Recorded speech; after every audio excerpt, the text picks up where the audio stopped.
Video games are one of the most powerful mediums ever created.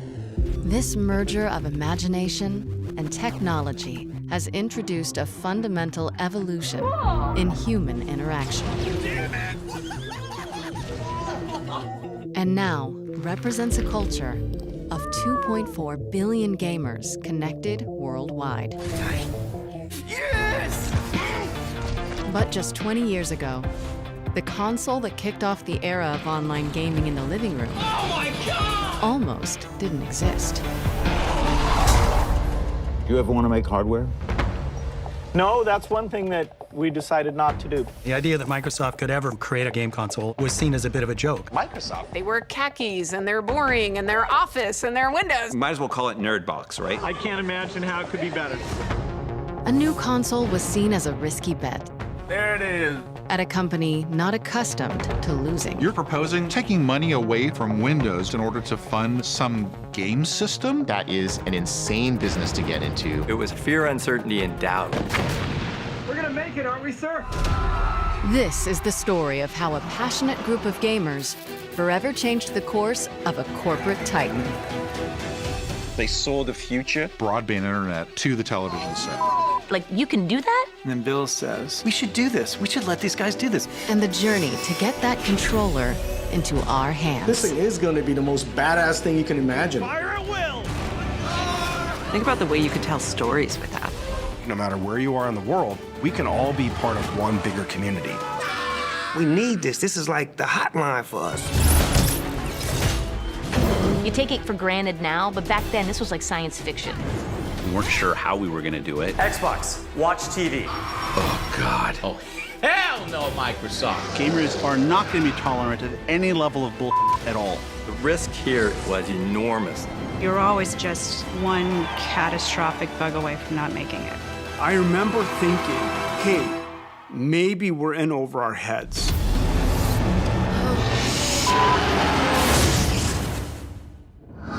There's a new contender in the video game wars. Xbox is going to be The future. truly the future of video games. Xbox. Taking over the living room. Limitless, connected digital entertainment. You guys never understood. The company is going to face fierce competition.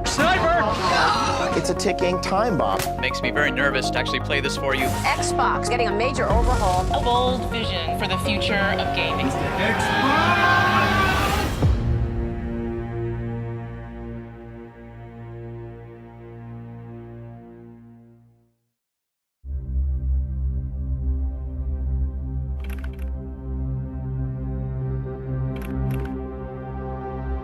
Hello, I'm Bill Gates, chairman of Microsoft.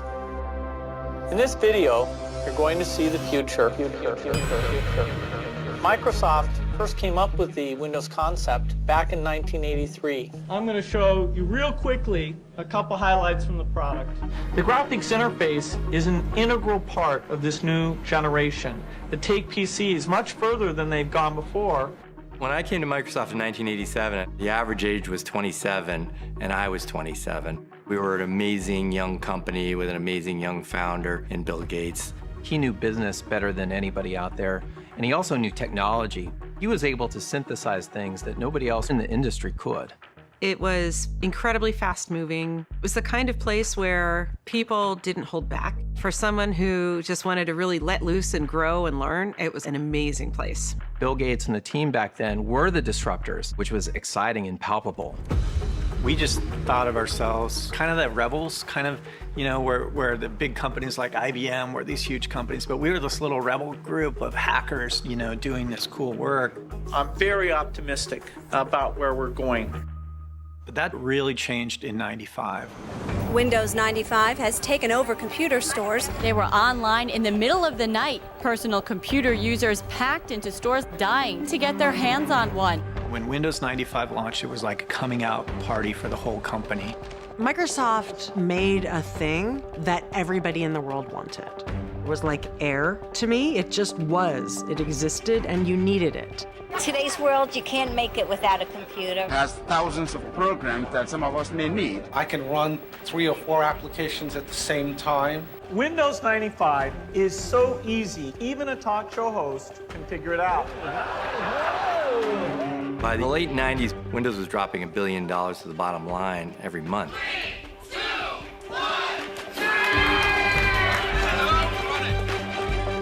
It was the most profitable business in the history of the human race. I don't think there's ever been anything remotely like it unless you count the Spaniards going to the New World and like literally hollowing out a mountain made of silver. Microsoft, which has a business relationship with NBC, is the most powerful engine in the new age of computers, a giant cash machine, and it strongly disagrees with the government. In the late 90s, we were sort of the bad guys, the Death Star. The perception of Microsoft, I think generally, was not great. They were in the middle of the Justice Department monopoly issues. We were the big gorilla in the room on most subjects. And so people viewed us as sort of the big bad tech company. By 1999, 90% of computers worldwide used the Microsoft Windows operating system. They were untouchable, without comparison or viable rival. We've been successful in the operating system world, built a huge PC business, we built Microsoft Office into this big business. We were the tech behemoth. Windows overtook that industry and transformed the world. But during that period, disruption was coming from all sides.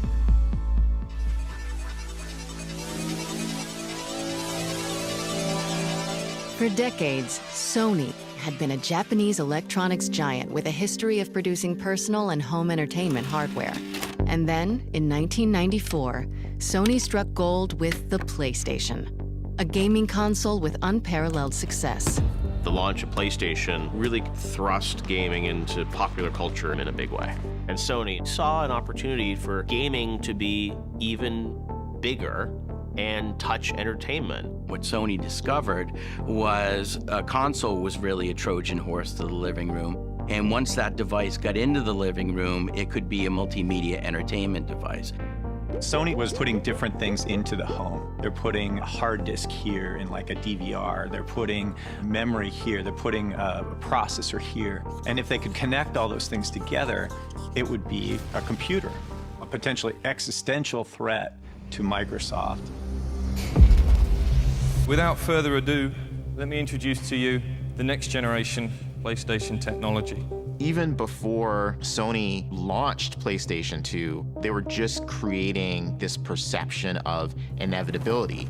PlayStation 2 was the next big thing, and anything in its way was going to get crushed. They said our new PlayStation is so powerful that it's going to replace the PC. Sony was showing a slide at trade shows and to our customers of a future home that was full of PlayStations and didn't have any PCs in it. Which was like shooting cannonballs over Microsoft headquarters. It was an incredibly arrogant thing for them to do, but it was pointed too. I mean, that was a very serious threat. In the 90s, Microsoft was a paranoid place. And when somebody said Sony's going to put a PC in the living room, that got everybody's attention. And if Sony was at the point of locking down the living room, what was Microsoft going to do? One possible answer was brewing not from the top executive ranks, but from deep within the Microsoft corporate structure. 4 renegades on the DirectX software team who were working on tech to help developers create games for Windows, and who were united by a fervent belief that games were the future. I was leading the DirectX development team with one of my colleagues on the marketing side of DirectX, Ted Hasse. You know, the question that we were starting to ask is, where was all this graphics technology headed? Windows had won the desktop operating system wars. So we're starting to ask where there could be threats or opportunities in the future. We quickly narrowed down to games and an all-encompassing entertainment platform for the living room as being an opportunity for us. Otto had carefully built a career at Microsoft, and he had already taken a risk because Otto could have been an important programmer in a legitimate Microsoft group like Windows or Office. Instead, he chose to be in this DirectX group because he was passionate about graphics. Ted and I both had folks on our teams we felt could bring some additional brain power to the conversation, including Seamus Blackley. How do you describe Seamus? He's just a piece of work. One of the most brilliant people I've ever met. Besides being a physicist and a really amazing mathematician, Shane has really embodied the heart of what it meant to be a game developer. When I saw arcade games when I was little, when I saw computer space, my first idea was not, I want to play this game for hours. My idea was, how can I make my own thing? One of Ted's employees was Kevin Bacchus, who had a financial and market analysis background. Kevin's like a Vulcan in the best possible way. His interface to the world is entirely intellectual. That is correct. We had day jobs for DirectX, but a lot of our thinking was how we could build brand new technology that was single-mindedly focused on making the very best games. The four of us, we played games, and we loved games, and we wanted to make them. That really meant something for us. They were working on DirectX, a set of software tools that standardized game development across PC hardware, and which was readily embraced by PC game developers. But the team saw a way to push DirectX further, with an idea that could revolutionize the foundation of console game development. With Windows and DirectX, we have the platform that everybody wants to do the work on to make the games. We already have the entire infrastructure of everything you need to create all this technology sitting on our platform. If we could only create a single hardware standard, a box designed just to run DirectX. It gave us the idea that we could produce better games than Sony and Nintendo and Sega. At that time, Japanese game consoles had very proprietary chipsets, and they just didn't work very well for, Western developers. The instructions on how to use it would be in Japanese. What the DirectX group was proposing was, there's a better way to do this. We're going to use PC architecture that you're familiar with, which is just going to work out of the gate, so they could spend more time crafting and building their games. They had an incredibly developer-friendly story. You already know how to write these games. If you've written them for PC, you can write them for console as well. That message is pretty powerful. For us, this was about advancing the gamer's interests and the game developer's interest, which would advance Microsoft's interests. So we decided that this was the right time to try to build support for the idea of Microsoft building a game console. At the same time, nobody ever believed that Microsoft would actually have the audacity to attempt such a thing.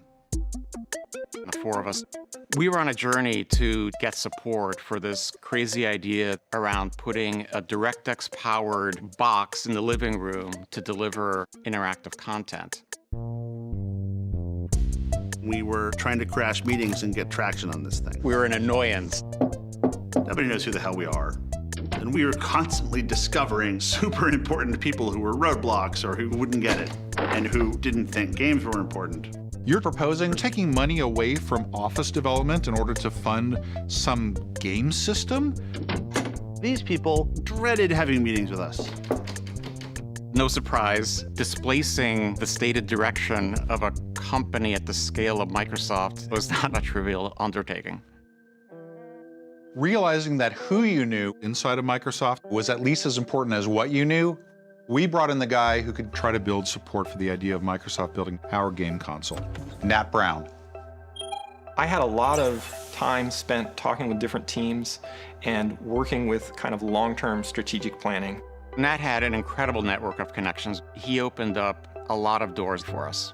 Nat was sort of like our Obi-Wan Kenobi. This wizard figure who would show up and go, oh, I know who you need to call. You need to talk to the guys in this division or that division. He knew the structure to Microsoft. It's been nothing but a fight to figure out how the place works. One of the first things Nat said was we needed a proper code name. Something that would plant in people's head and take on a life of its own. Nat said, well, isn't it really a DirectX box in the living room? I'm like, yeah. It's like a DirectX box. That's what it's about.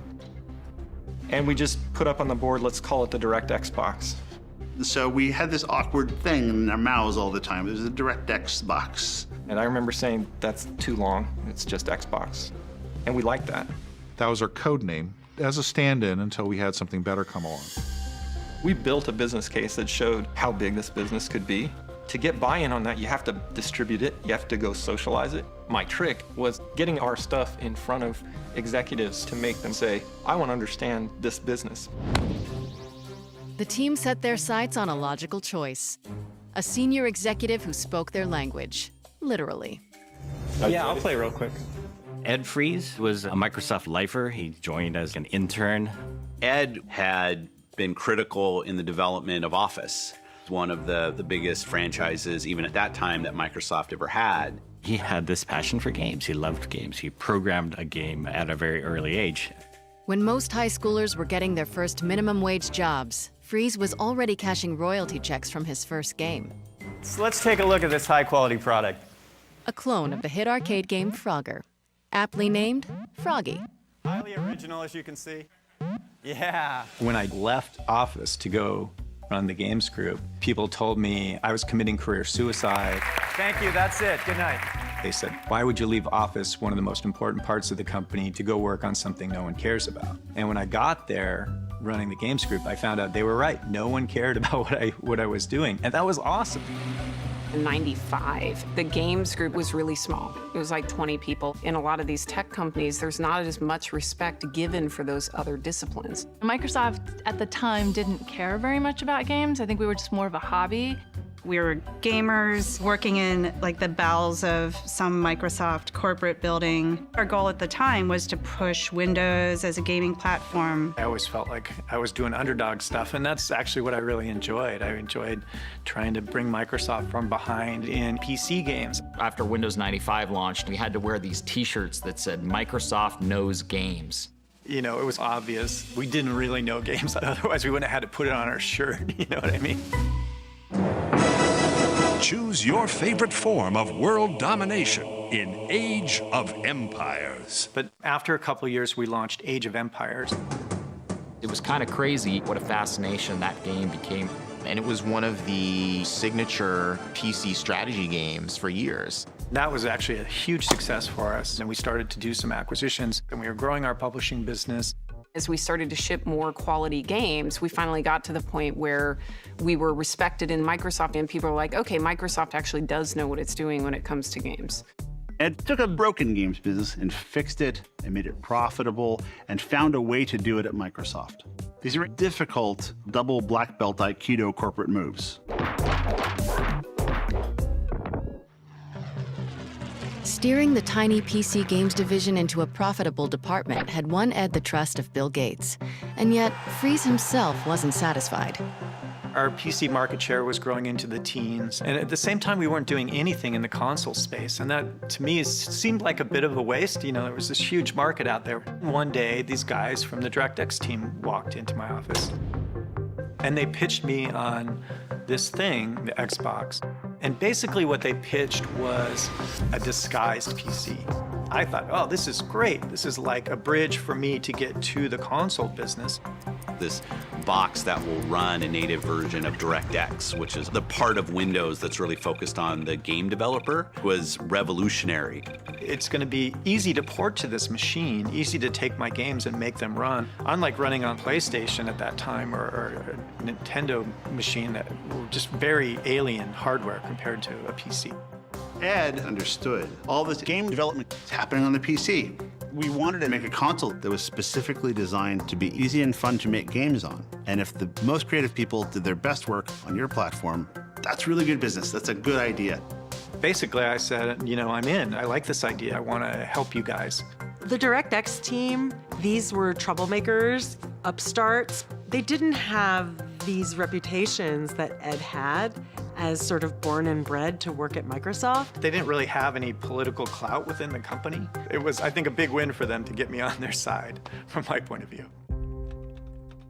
This unlikely alliance would bring the Xbox team closer to the biggest test of all, pitching Bill Gates. And that opportunity would come sooner than anyone expected. When Sony unveiled the PlayStation 2, they started talking about how they were going to be the death of the PC. A new concept that we'd like to introduce going into the next century, our EE, the Emotion Engine. It was like, what a great name. Holy crap, an emotion engine. And our new CPU architecture significantly outperforms even the fastest Pentium 3 architecture that's in the market today. They showed beautiful fighters, models twirling around. They showed 1,000 delicate rose petals falling from the sky to show just how many polygons, just the raw math that this behemoth of a device could process. And guess what? It's got the power of 1,000 suns behind it. For Microsoft, that really crystallized what the stakes were. And Bill asked the DirectX team to do an analysis of these claims that Sony had made. As you can imagine, getting on Bill's calendar was next to impossible. I felt a huge sense of pressure to make things happen and make them happen quickly. Otto and Seamus provided a fantastic breakdown, very technical, what the emotion engine did and did not do, which claims were true, which claims were exaggerated. And at the end, they very audaciously slipped in a little mention of the fact that, we could build a console too. And we put together what we thought at the time was a pretty compelling argument. Gates had been curious about the viability of a Microsoft console, but it wasn't until mid-March of 1999, just 1 week after the formal announcement of the PS2, that the possibility was finally starting to percolate amongst the company's elite at its annual leadership retreat. Semiamu was Bill Gates' annual Think Week to think about strategically what sort of projects did they want to greenlight. One of the programs that you do at this 3-day offsite is a idea generating effort. We all sat in a room, and people could propose a topic for a breakout. We would write down a question, and we'd stand there with our question in front of us. People moved around, and everybody voted what topic they wanted to work on. And the question I wrote that year was, what if the cable companies like AOL and Sony all got together and they all pooled all the subsidies that they were paying to acquire customers? They could put out a box for free because it would be so ubiquitous and so highly wanted. That's all I said. If they could get it into the home as a game console, it would be like the comet that hit the Earth and wiped out the dinosaurs, meaning the Windows PC. I got a big line of people behind me on that one, including Bill, and off we went to start talking about it for a couple hours. And so we had a sort of a 2-hour thrash on pros and cons of video game console. What was the state of play with Sony? And coming out of there, Gates just called it. He wanted me to look into what we should do about it. Thompson's big question resonated with Gates, and a call went out to the entire company looking for anyone who could answer. It was sort of an all-points bulletin to senior managers all over the company saying, anybody working on any of this kind of stuff? And so in March of '99, the DirectX team and every other group in the company that touched games in any way was brought together for a meeting to talk about whether we should have a comprehensive game strategy for the entire company. We took that opportunity to say, listen, not only do we have a perspective on this, we actually have a presentation, a PowerPoint deck that we'd like to share with everybody that says what we, the DirectX team, think the company should do. And obviously that created a great stir at the meeting. Nobody was expecting that. But it was a great surprise to us to find out there were other parts of the company that had aspirations of doing the same thing. I was running a team in what was known as the Windows CE group. Windows CE was an operating system designed to run devices like handheld computers or even game consoles via a partnership we struck with Sega around their last game console, which was the Dreamcast. We had a pretty capable hardware team. Some of the guys in that group had worked at 3DO. Have you experienced the awesome power of the Panasonic Real 3DO system? And that was a legitimate game console, albeit one that was not a success in the marketplace, but it was a legitimate console play. Together, we had the hardware expertise, and we had a proposal for what Microsoft should do next in the console space. Obviously. These guys think they know how to make a game console and that they should do it instead of us. We opened the door and Bill's interested in a game console, so now they're gonna edge us out and they're gonna step through the door. They were funded, they had a name, they had leadership, they had executive support. Their argument was, we already know how to do this. What do these kids know? go with us. The DirectX team was young and hungry, full of tech know-how and vision. But Windows CE was well known within the company and had experience on their side. Suddenly, it was a race to try to get the most legitimacy inside of Microsoft, where the winner was going to be the one to bring a game console to market. And it came to this big battle with Bill. It was what Microsoft often seemed to do, which is pit two groups of smart people against each other. Classic Bill Gates move. The stage for the cage match was set. The DirectX and Windows CE teams would battle for the right to make a Microsoft game console in front of founder Bill Gates. To the victors belonged the spoils. Having Bill in the meeting was always a fantastic thing, as well as increasing the tension at the same time. Somebody's confused. Somebody's just not thinking. He was legendary. If you went in and you're full of shit, you get shut down. No, you don't understand. You guys never understood. You never understood the first thing about this. So, we tried really hard not to be full of He is brilliant, but it was a very aggressive, male-dominated culture. Lots of expletives, super, super smart. But man, if you said something stupid, Well, I'm done.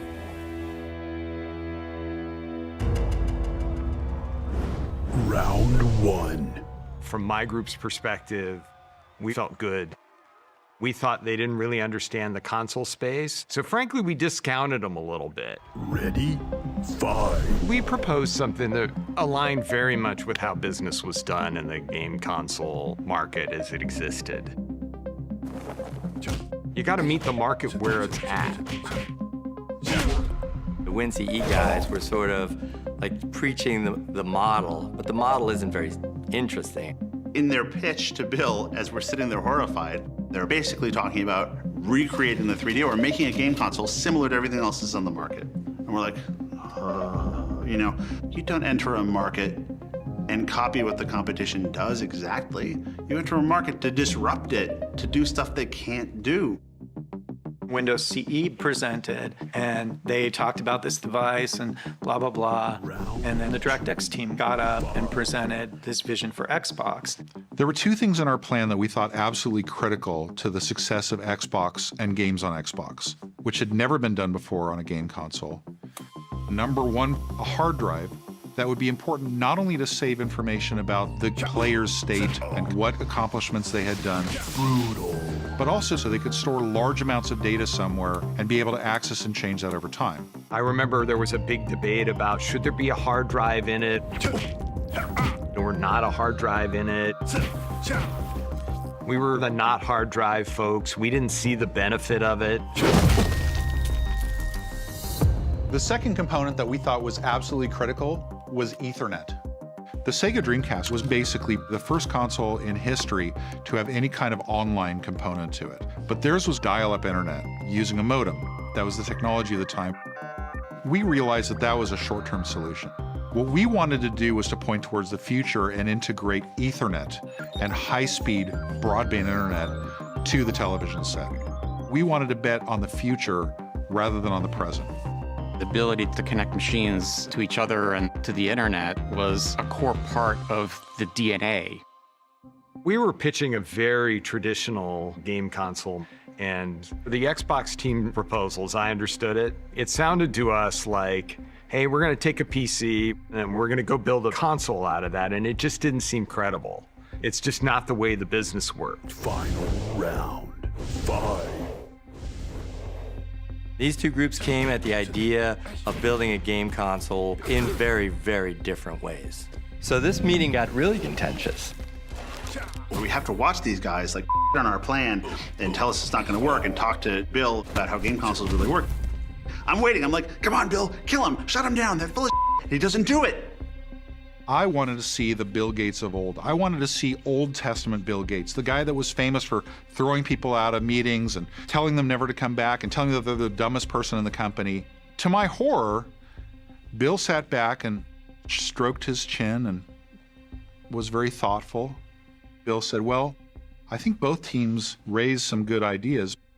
But he didn't seem really that impressed. In front of that audience, we realized we had to bring out every stop. The guys from the DirectX side knew that you don't go to a Bill Gates review without showing something really spectacular. And so leading into this meeting, none of us had slept for like a week. We made this little device that had relatively old PC technology with a game console-like case on it. And we modified Windows with a hack that like tears open a hole from the bottom up and exposes the hardware. It was a bunch of PC components and a game controller, and it was literally just held together by chewing gum and tape. Soldering stuff, stripping wires. And this was like, in the back of our car or like, on the floor in a conference room that we were making this stuff. An ugly timer on it that showed Windows booting up from power. Booting a PC 20 years ago would take like 3 minutes. It could take longer. It could take 5, 6 minutes. These guys played with a PC, pulled stuff out that wasn't necessary, changed the BIOS. And I turned it on, and so it booted in like 3 or 4 seconds. Bill Gates almost jumped across the table. He was so excited when he saw that. Bill immediately looked at us. Why the doesn't Windows boot like that all the time? Yeah. Bill wanted to see it multiple times. He's like, turn it off and do it again. Turn it off and do it again. I saw his jaw drop. This is a guy who knows more than most people in the world will ever possibly know about PCs. Saw a PC, probably for the first time, come on immediately. And we had a software emulator of a PlayStation that had been written for Windows. So you can imagine the executive's surprise when we took a PlayStation disc, stuck it in the Xbox prototype, and immediately Tomb Raider came on screen in all its glory. It bridged the gap of believability. It made the idea of Xbox seem tangible and real and achievable. The DirectX guys were stuntmen, and they played the game a lot better. We, frankly, I think, underestimated what they were going to walk into the room with. That meeting wasn't a great outcome for us. The Windows CE guys literally said, it's not fair, we weren't given the opportunity to make hardware. And somebody said, eliminate him. Well, nobody told them to build hardware, but they did. Unfortunately for the Windows CE team, they brought a PowerPoint to a demo fight.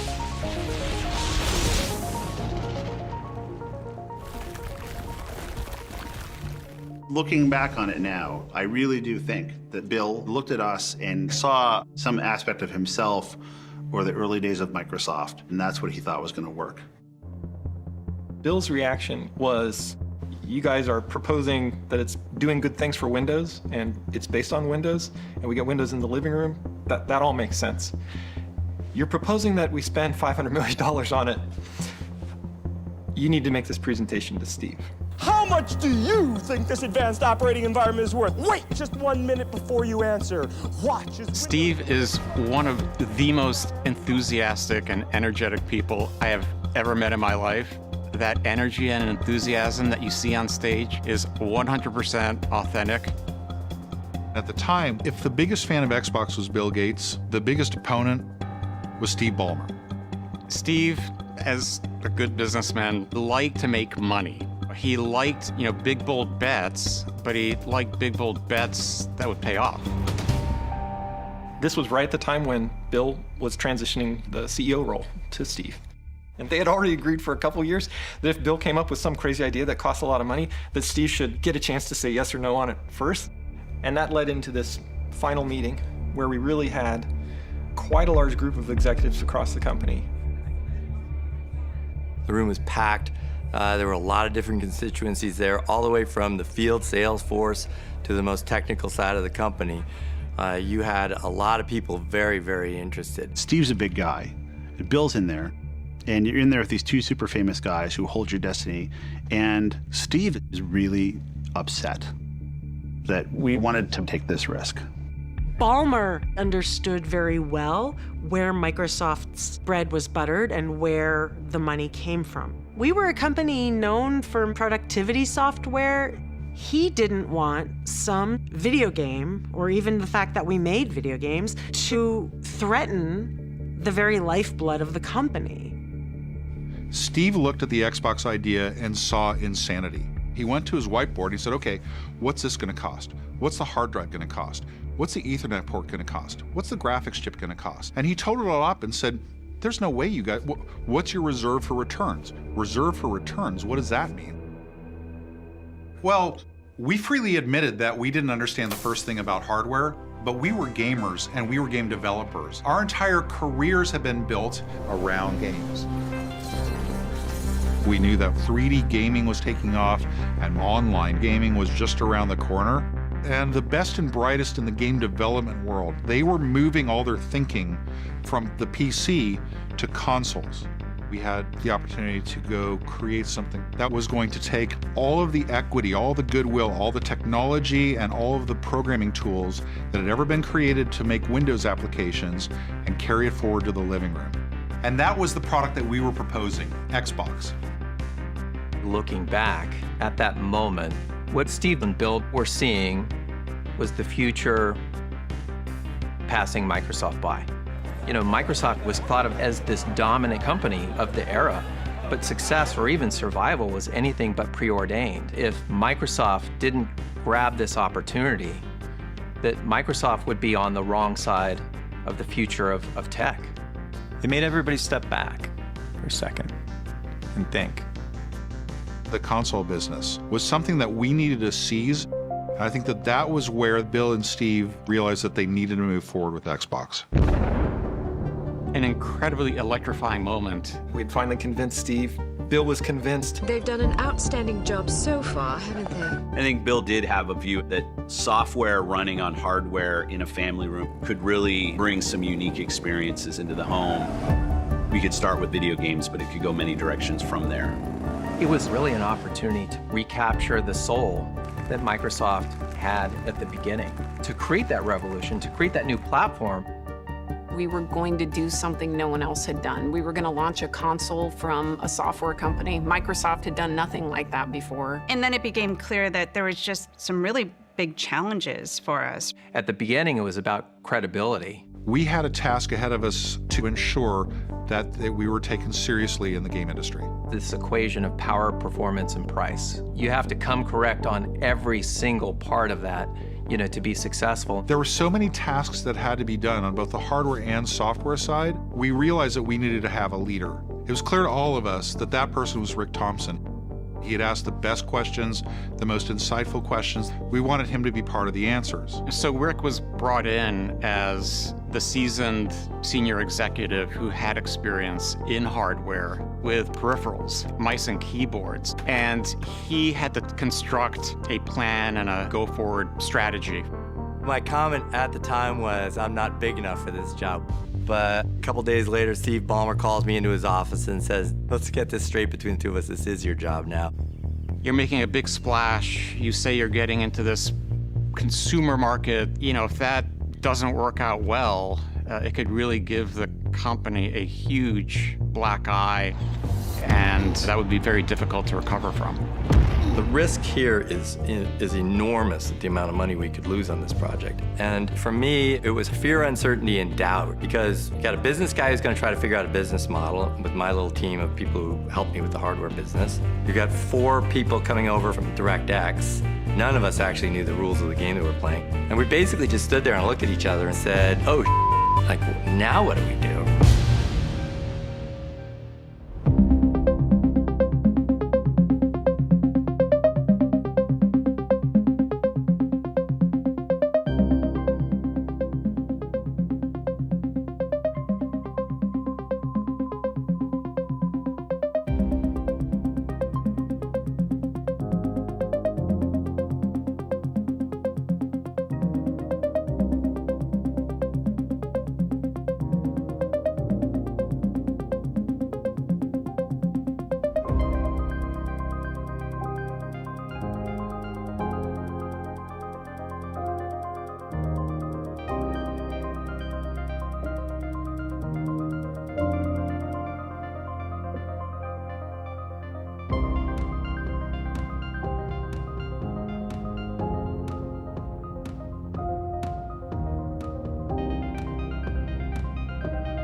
The idea that Microsoft could ever compete with Sony or Nintendo.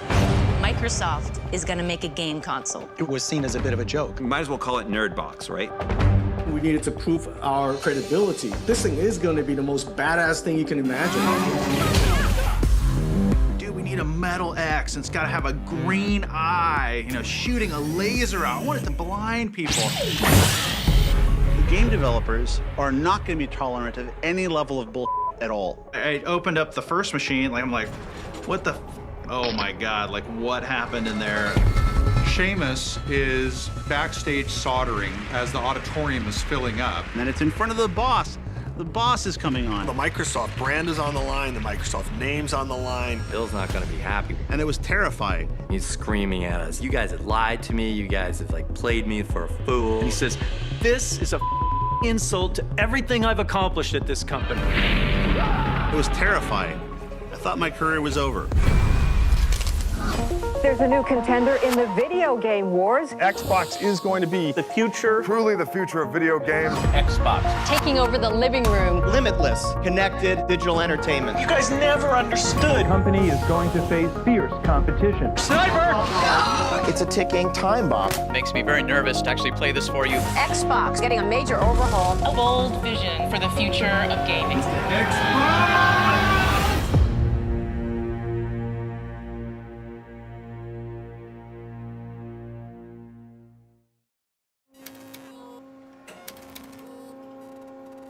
Meet the Microsoft Mouse Line. There's a mouse for everyone, whether you're an expert or first-time buyer. Let's start with the basics. I joined the hardware group back in 1987. I ran it for 13 years, hired 300 people into the group, and by 1999, we were doing $600 million worth of business a year. Rick was working for me running our hardware business. Think mice, keyboards, we had some speakers, we had this thing called Interactive Barney. That's super duper. At some point, Steve Ballmer shows up and says, Rick's gonna go do this business exploration. I want you to help sort of supervise and support him. Steve Ballmer tells me Xbox is my new job and is very convincing about it. Having been in hardware all of my career at Microsoft, I need to understand how this is going to be a good business for us. Do you ever want to make hardware? If you want to be a great software company, you have to be only a software company. You can't dabble in other things. The idea of building a game console from scratch, the risk here was enormous. We really understand what it is to be gamers, but we're panicking we have to figure out how to build the hardware. We had no idea what we were doing. None. Couldn't have been less qualified to build a console. Everything about making a console is hard, including taking an upfront loss on the hardware. Sony, Sega, Nintendo, they design their own hardware, they manufacture it themselves, and they sell it at a loss and make a profit on games. And that's how the business model works. So for Microsoft, that is an insane business to get into. Our P&L said we were going to lose $2 billion for the privilege of maybe later on, somewhere way down the road, we'll make money. And once you started it, with all the commitments that you make trying to convince the game developers to make Xbox games, you can't really stop it. What have you done? What madness has claimed you? We made it the point to Steve Ballmer to say, if you guys start this thing, don't come back 6 months from now and say it hurts too much. Any new console hoping to have even a chance of success needed to win over a group of notoriously tough critics, game developers. And getting past those gatekeepers would require Microsoft to make a flawless debut at the world's largest game developer conference, GDC. Games sell consoles, and so in order to sell consoles, we had to win the hearts and minds of the developers. The only place I think we could have ever announced Xbox was GDC. The next GDC would take place in March of 2000, so the Xbox team had only 11 months to design and deliver a functioning prototype. Time is running out for Microsoft to get on the board. If they didn't announce by GDC 2000, they were going to be ceding too much of the playing field to Sony. They had to do it. And there was still one massive problem to solve. Who was going to build the console hardware? The plan had never been for Microsoft to do it alone. The only way that we could actually get Xbox made properly was to go to the people that were really good at building hardware. Rick was trying like hell to find somebody to partner with us, people had expertise that he knew we didn't have. Companies like Dell and Compaq and NEC and Toshiba. We start these meetings, and most of the guys would look at me and go, "Who are you? And should I believe you or not?" And I'm like, no, really, we're gonna do this. And the OEMs all, laughed in his face. Like, we understand enough about the console business to know that all the money is made on the software. And you're coming to us and asking us just to make the hardware while you make the software. We're not that dumb. Rick's point of view was, we have no chance of doing this ourselves. And so then the question became, how do we partner with Nintendo? Or maybe we should partner with Sega. Sega seemed like a natural choice because of Microsoft's previous collaboration on the Dreamcast. But there was pushback against the partnership. Dreamcast had never been competitive with Sony, and Xbox needed to be unlike anything Microsoft had tried before. That left one last great hope. With Nintendo's 64-bit technology, now Mario lives in a 3D world, and you can make him go wherever you want. As we began to understand the business model, we really appreciated Nintendo. People don't buy consoles, they buy games. They want to play Mario, they want to play Pokemon, they want to play Zelda. Accepting the award for Legend of Zelda: Ocarina of Time will be Shigeru Miyamoto. And you look at Nintendo and you find the Spielberg of the video game industry in Miyamoto and you go, wow, this guy's unbelievable. Thank you very much. I knew I could convince Microsoft to outright buy Nintendo. I mean, it would be an amazing accomplishment because it's the national treasure of Japan. So if you buy Nintendo, you get credibility in the Japanese market. You maybe even get Miyamoto. Was there a way to make that happen? Because that would give us instant credibility. If Microsoft were to acquire Nintendo, they would have gotten two things. One was the hardware, and second is a massive games portfolio. From Rick's point of view, if you could acquire Nintendo, you would immediately have access to the best game library in the world, full stop. So I made an introduction to the people that ran Nintendo of America, told them what we were interested in, and then we made a trip to Kyoto. And who do you think you are barging into my office? But I could tell from the first meeting that there wasn't a chance this was going to happen. They were highly skeptical. Guards! They were not even remotely interested in selling the business. I never got past square one on trying to acquire them. That to me is the pivotal point for Xbox. Oh my gosh, we're actually gonna do this ourselves. And that scared the crap out of us. Because once it became a do-it-ourselves project, now the Microsoft brand is on the line, the Microsoft name's on the line, it's gonna be big and public. We're gonna have to do a lot of things new, we're gonna do hardware at scale. We are no longer in the Microsoft playbook. An unprecedented challenge called for some change-ups and new additions to the team. Ted, Nat, and Otto left for other pursuits, while Thompson brought on someone new. Someone known within Microsoft for delivering complex projects against impossible deadlines. One day, this guy comes into my office and he sits down and I'm like, who are you? And he says, I'm Jay Allard. I said, who's Jay Allard? And he looks at me like, everybody knows who I am, right? We're really on the cusp of this digital entertainment revolution. So while for 25 years now, Microsoft prided itself on making the world more productive, now our challenge is to blend that with making the world less productive. He was seen as a futurist that had a lot of credibility internally at Microsoft. There was, the famous internet memo. He sent Bill Gates this memo that basically said, hey, Bill, we gotta wake up because this thing called the internet is coming and it is going to transform commerce, it's going to transform society, and it's going to be powered by broadband connections. And so we made a huge, bold bet by putting a broadband connection in the back of the Xbox. Everybody thought we were nuts. You have to remember, back in 1999, less than 5% of the US households even had broadband. But I remember Jay saying, we're gonna bet on the future, not against it. He had a vision for where online gaming could go and what Xbox could become. And Bill paid attention to Jay. Well, it's very hip to be on the internet right now. With the right team together, Xbox needed the right operating system, and that was a little tricky.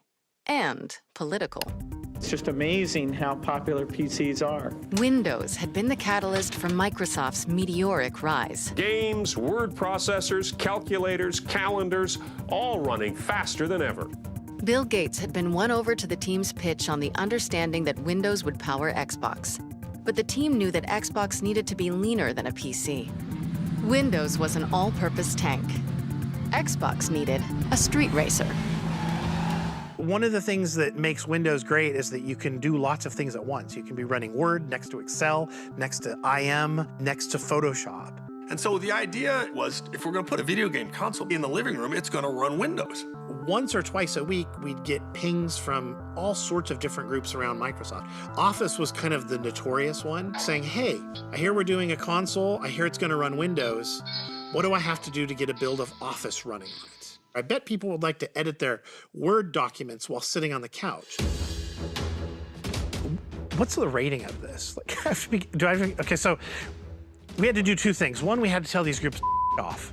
That is not what this is. If you actually think people want to sit back on their couch doing spreadsheets, it's not going to happen. At the same time, we needed a lot of code from these groups. So we had to tell them off nicely. You're dismissed. The services that Windows provides are really valuable, but the most important thing for games is speed. If you have an operating system taking 15% of the CPU and half the disk, you're dead. One possible solution was to use just the Windows NT kernel, essentially the brain of the operating system. This would leave more space and flexibility for developers to program games.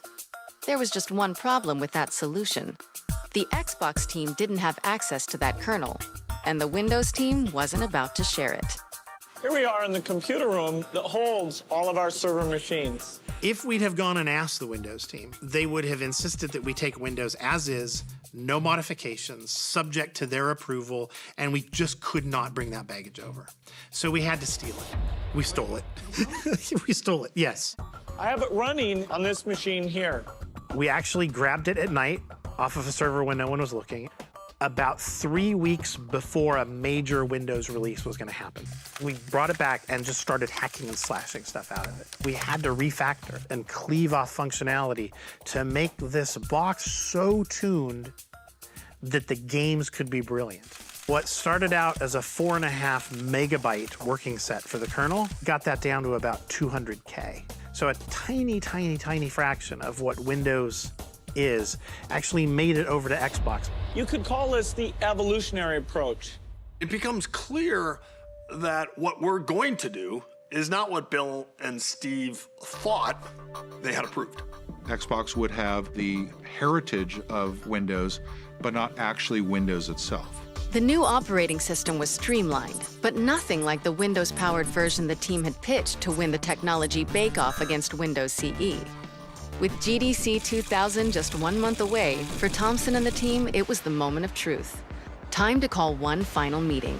A do-or-die presentation to Bill Gates on Valentine's Day to ask if he could open his heart to a Windows Lite version of Xbox.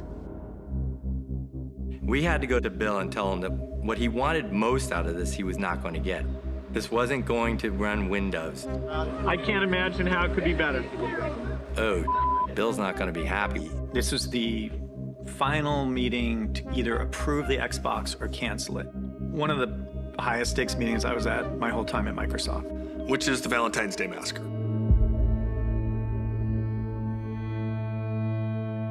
It's like a 4:30 meeting.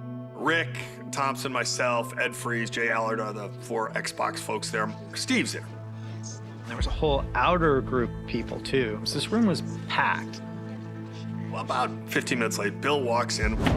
He's holding the PowerPoint presentation, and he walks up to the table, and he throws it down on the table, and he says, "This is a insult to everything I've accomplished at this company." Leans across at me and says, "Why are you trying to kill Windows? You guys have lied to me. You guys have like played me for a fool." I start to try to argue for this, why we can't have the normal version of Windows. Bill doesn't want any of it. He doesn't want to hear it. He yells at me, shuts me down. You got a lot of alphas in the room and all alpha males, and so there's a lot of pounding the table and you're wrong, I'm right. By then, Jay is up, he's ready to fight, and so then Jay goes in, then Robbie tries to talk to Bill, and Bill yells at Robbie. If I'd had glasses on, I would have needed windshield wipers on him because he was spitting at us so hard and so fast. Bill would yell at us for a while about these different things, and then Ballmer would take over on the business case, and the business case looked terrible. By now, and the reason it's called the Valentine's Day Massacre is because all Valentine's Day activities are now off. The candles at home, they're melting, and we're all missing dinner.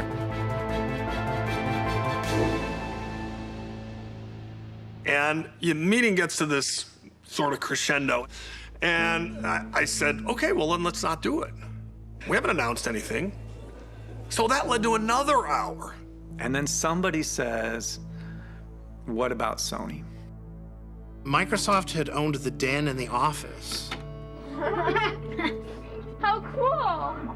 And the thought of Sony owning the rest of the home is offensive to Bill.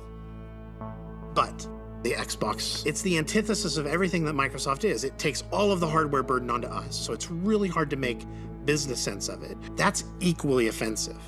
And what's going on with Bill and Steve was figuring out which of those was least offensive to them.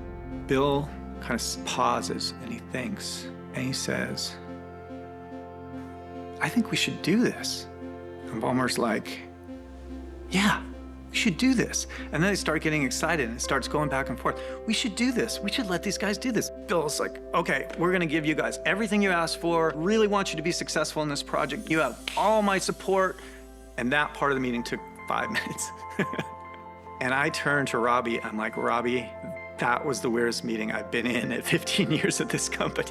All I remember is Kevin Bacchus coming by and basically saying, we're doing it, we're doing it. The system was going to get built. Hundreds of millions of dollars would be spent marketing it. Even Ballmer said, once we say yes to this, we're saying yes to this. This is real. This is as real as it gets right now. We're going to book the speech at GDC. Bill Gates was going to go on stage in front of the world and announce it. And it became very real when Rick Thompson sent an email saying that Xbox had been approved for an initial funding of $1 billion. With $1 billion on the line and less than a month left until GDC, Xbox's big debut had more riding on it than ever. The team set to work creating a prototype and recruiting game developers to the platform, a monumental task for a software company that didn't have much street cred. When it came to console gaming in the late 90s, there was no perception of Microsoft. They weren't in the picture. But when it came to the PC side of gaming, Microsoft had a reputation. Ed Freeze had built Microsoft Game Studios and kind of organized the studio structure by genre. We had like a role-playing studio. We had a sports studio. We were doing golf. We had a basketball title and we had a baseball title. But it was around the time we shipped Age of Empires that we started to really get respect. You've built a glorious empire. It was just a beautiful game. It was beautifully scored. Age was a great game. It was a ton of fun. Everyone loved it. Age of Empires is a grand franchise. But if you talk to somebody that likes to play Super Mario Brothers, it's really kind of a different customer entirely. And I think that they didn't necessarily view Microsoft as being in the gaming business. Here we go! To recruit console game developers to its unproven platform, Microsoft had to innovate development tools that would rival the competition, making game developers an offer they couldn't refuse. We were all about what we were giving the game developers to work with to create the greatest games ever made. The PS2 was really, really unfriendly environment to developers.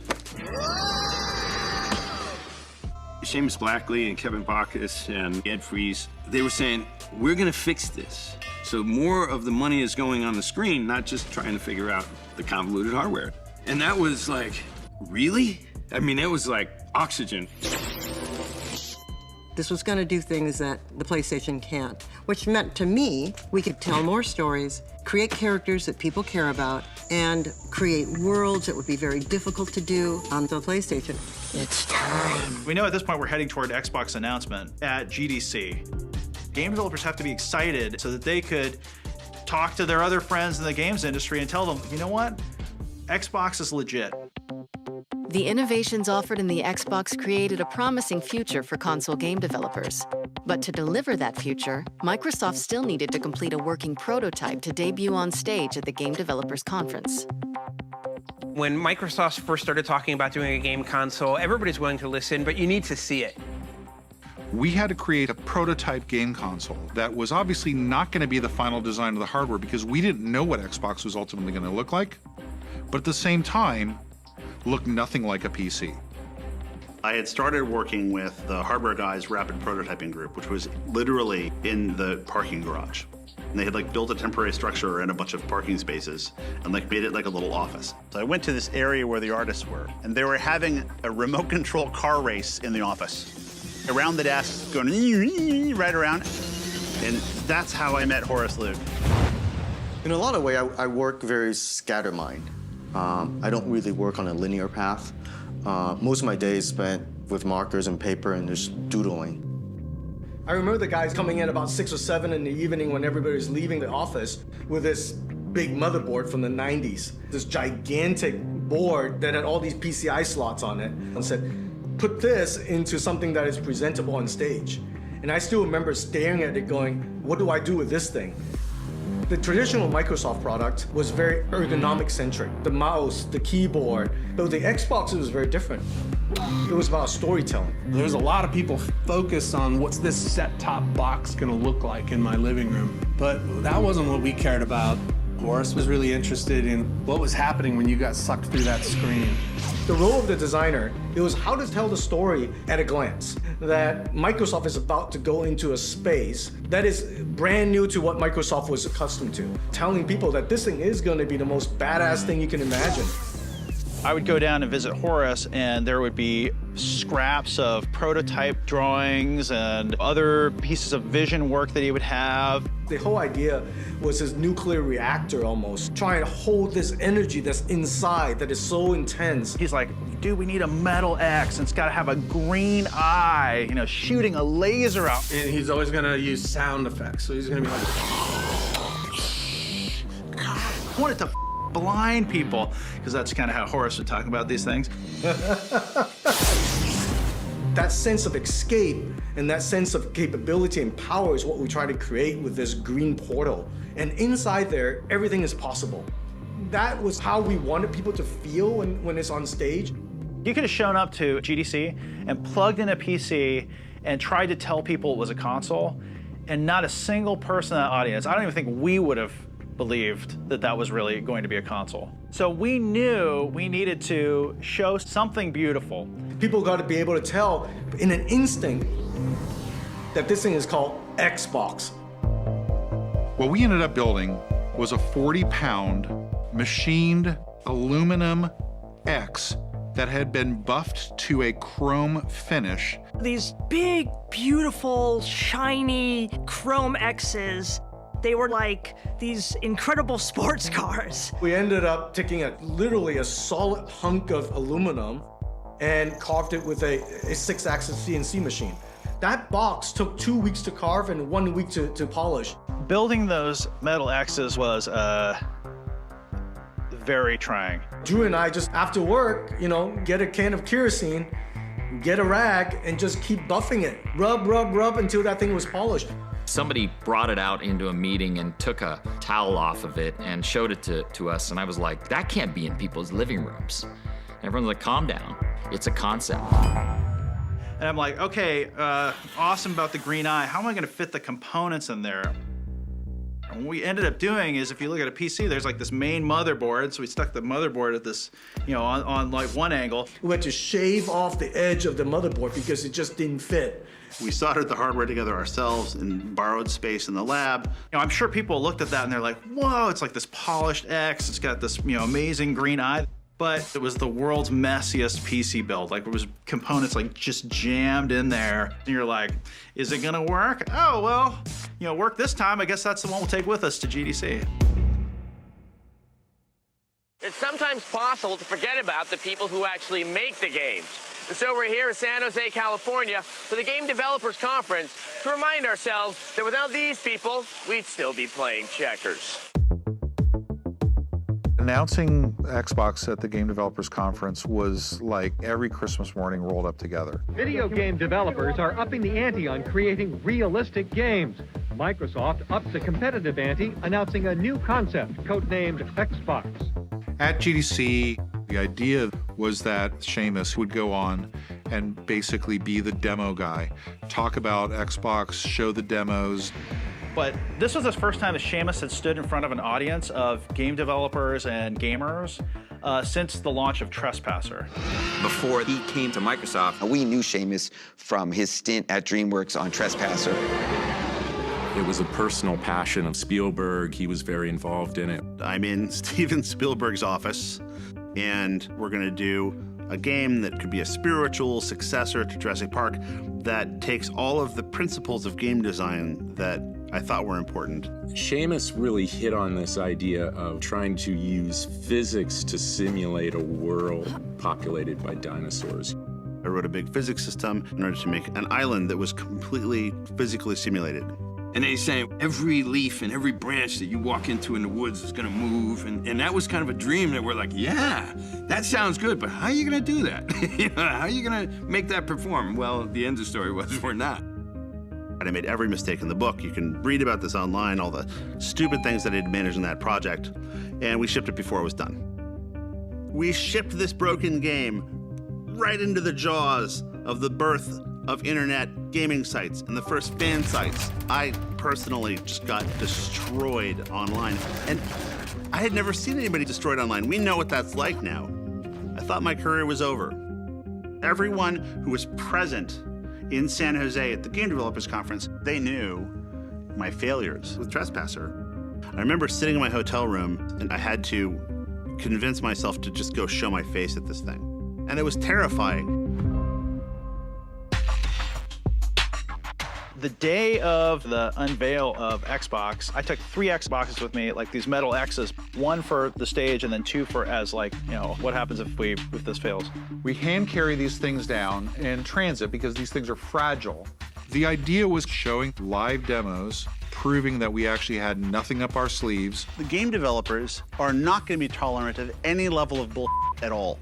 All the things on the screen were specifically to show game developers that this Xbox was far and away better than any of the other consoles that they'd ever seen before. And they have to be done in such a way where it's clearly interactive, clearly real, clearly running on the hardware as advertised. We hand carry them down, we set them up, we turn them on. The first one doesn't work. I opened up the first machine, like I'm like, what the f is going on here? Like something jiggling around that wasn't quite right, and you're like, oh my God, like what happened in there? So then we set up the second one, it doesn't work either. And the third one, none of them work. Seamus is backstage soldering, trying to get everything ready as the auditorium is filling up. He was looking on the verge of green. He just looked sick. You know, I was like, well, maybe this is stage nerves, but then I realized, you know, well, maybe it's also because all of our demo machines were completely deconstructed. We're panicked out of our minds because Seamus went on stage to talk to the most cynical audience in the entire world. If you took a photo from the stage of GDC, you would see, you know, gamers and game developers, and they'd all look very excited. But underneath that layer are, you know, the most critical people you've ever met, waiting to hate that thing that you created. Kevin was underneath the stage with a video switch box that could switch from the Xbox prototype that was on stage running the demos to one that Drew was standing backstage doing everything the same way I was doing it, so Kevin could switch between the two of them in case it crashed. And then it's in front of the boss. The boss is coming on. I'd like to ask Seamus Blackley to come on out and give us a look. And then somebody decided we're gonna make him put on a special leather jacket that doesn't really fit him. We don't have the box, but we do have the leather jacket, so we're ready to go. Well, we do have one box. This is our show box. So now, as I walk out on stage with Bill G, the full weight of my failed game, Trespasser, all of my dreams in the game industry, the ridicule that I thought I was going to suffer at the hands of every game developer who saw me fail to deliver this great thing, all of that pressure came to bear. We get up there, and I run the first demo. What I'm going to show you now is an example of advanced lighting techniques that are possible under DirectX 8. We made a bunch of little toys that sat around your desk, like a little merry-go-round with dynamic lights. Complicated shadows drawn across very complicated objects. There are reflections, there's environment mapping going on. And all this is happening at full hardware rate. Another great example of that is our water demo. You can now see caustics on the bottom of a pool. All those things come from the power processing on a per pixel basis. And that's really what the big differentiator was for Xbox. This demo took, I think, a day to get running. And I can't underscore the importance of that enough. This takes Xbox from being a programmer-driven console to being an artist-driven console, a design-driven console. And that's really at the heart of the entire program. The demo, it had a joke in it. There's a classic Microsoft picture in the background. Oh yeah, baby, that's texture resolution right there. These were really smart demos and really ambitious. But when we saw the physics demo, I was like, wow, how's that computing? In my high school physics class, I was scarred with the image of chain reaction as demonstrated by the old ping pong ball and mousetrap demo. Physics was something that everybody wanted to do. Seamus had tried physics with his Jurassic Park game, and it didn't work so great. But now you were seeing those ideas actually working right. A great example of the CPU doing all of this collision, all of this physics at the same time that the graphics processor is rendering the scene for us. Physics is cool. The Raven and Robot video, you could see the photorealism. The huge chrome robot that basically was motion captured by a female character called Raven. The level of physics simulation that was happening there, how much the CPU was being taxed, you knew as a developer, this thing was really, really powerful. I was like, wow, we have got to get onto this box. I was very surprised by the Xbox. I was expecting it to be kind of cool, kind of like a stripped-down PC, but what I wound up seeing very much excited me. These demos were instrumental and so critical to the importance of Xbox and people believing in it. To get honest, candid feedback from our peers, it was exciting because we saw the enthusiasm for Xbox and we knew that we had accomplished something. Xbox is really going to be the king of the game stations. This is like a PlayStation 2 on steroids. People were kind of giving us high fives, saying congratulations, and I'm like, do we actually do this? I've never seen so much advance in one particular piece of technology before, ever. From that moment on, we had credibility with publishers and with game developers because it was clear we did know what we were talking about. And the next thing that mattered was that Bill Gates showed up for it. That signaled to the industry and to the rest of the world, Microsoft as a company is backing it with all of its might. Thank you very much. Thanks. Despite all the fanfare surrounding Microsoft's Xbox, industry analysts say the company is going to face fierce competition. When Sony's newest video game console, the PlayStation 2, went on sale in Japan earlier this week, consumers were frenzied with excitement. They snapped up nearly 1 million units at $370 apiece in the first 3 days alone. We were at a disadvantage compared to Sony and Nintendo because we didn't have the legacy of building fun. And Sony, you know, oh, they're movies, they're cool, they're awesome. And Microsoft is like, they wear khakis and they're boring and they're Office and they're Windows. And it's like...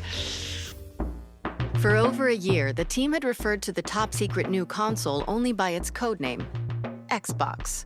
But now, they had a chance to christen it with a bold new name, one that wouldn't evoke Microsoft's corporate image. Naming is the worst part of marketing. It's the hardest thing. Nobody ever 100% loves the name, ever. Marketing would go to the same brand people that they would use for naming components of Windows, people who knew nothing about games. Paid hundreds of thousands of dollars to go through the most rigorous system of naming, tested against all of the right customers, and they came back with list after list. We had hundreds of names that were generated. Friction, Cyclips. And they were epically terrible. Norbo. Infinity. Zod, X-O-D. Shock Factor. Oh my God. Fireplug. Equestria. Vibe with a Y. Xantra. Xantra is absolutely a blood pressure medication. Frontier. Og. OG. Velvet. Zigzag. Zimulate. You see, anytime you're naming something, You have to play the kindergarten game that everybody plays with their children. You know, okay, I'm gonna give my child this name. Now, how are people gonna butcher that their first day in school, right? Carpet ride? I was having conversations with Robbie about, you know, Robbie, Xbox is a really good name. No, you can't call it Xbox, that's a code name. We don't name products code names. We need a new name. It's like, well, okay, we'll look again. I would look again and come back. And Xbox is a pretty good name. I remember our final meeting with the naming experts. They came in with the perfect name. We've tested this extensively, and it's a winner. We tested it against the name Xbox, it blows it out of the water. Great, what's the name? With great fanfare, they unveil 11X. You know, because it goes to 11. Well, it's one louder, isn't it? 11. I looked at the marketing people looked at me, and they said, all right, we'll get on Xbox. Where can you go from there? Where? I don't know. Nowhere, exactly. There was a big debate internally about whether we should call it the Microsoft Xbox or just Xbox. We did a lot of blind research where we would bring in gamers asking questions about what should the role of the name Microsoft be on this console. First response when we mentioned Microsoft was they rolled their eyes. A video game console from Microsoft. What? Microsoft? Doing a console? First of all, it would take forever to boot up, and then it would probably blue screen. And then we asked them questions like, hey, if PlayStation were an animal, what animal would it be? It would be a lion, be the king of the jungle. If Microsoft were an animal, what would it be? It'd be a spider. It could kill you, but you also just want to step on it. If the name of Microsoft smothered the brand, it just was going to be a non-starter. The idea that Microsoft could ever compete with Sony or Nintendo or even Sega was seen as a bit of a joke. Might as well call it Nerdbox, right? Bill Gates was the richest man in the world. They were such an important tech force, but what they weren't was in the living room. They weren't an entertainment company. Among gamers, 0% of people believe we could do it. I was a journalist, and I thought, I don't know how Microsoft is going to make a console worth. Can you imagine walking up to Bill like, hey, you know what the biggest liability I have in my new product launch is? The name of your company.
Let me find it. Let me watch it real quick.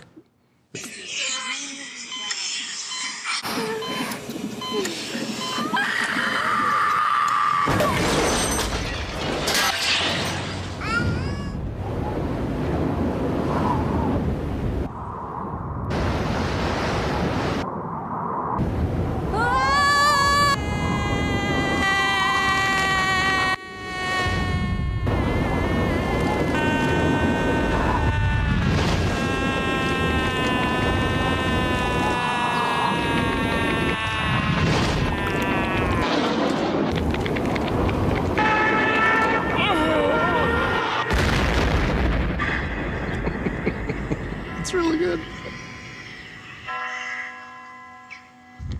I love it. The ad was polarizing, and it did end up getting banned. Stations would not run the ad because it was, so shocking for people.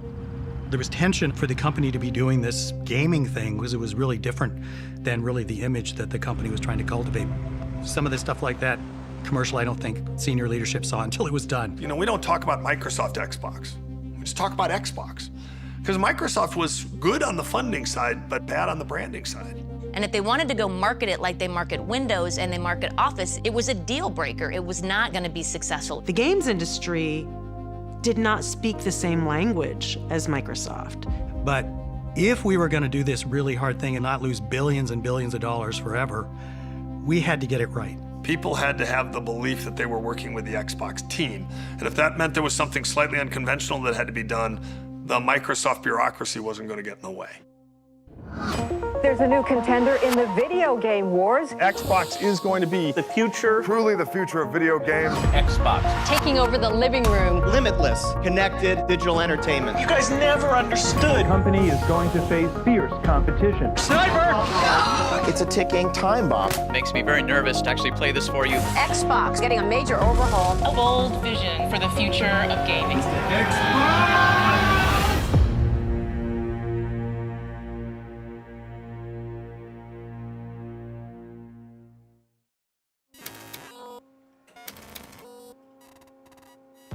The Xbox is a breakthrough game console that ships in fall 2001. Most console companies start working on the next console as soon as they finish the current console.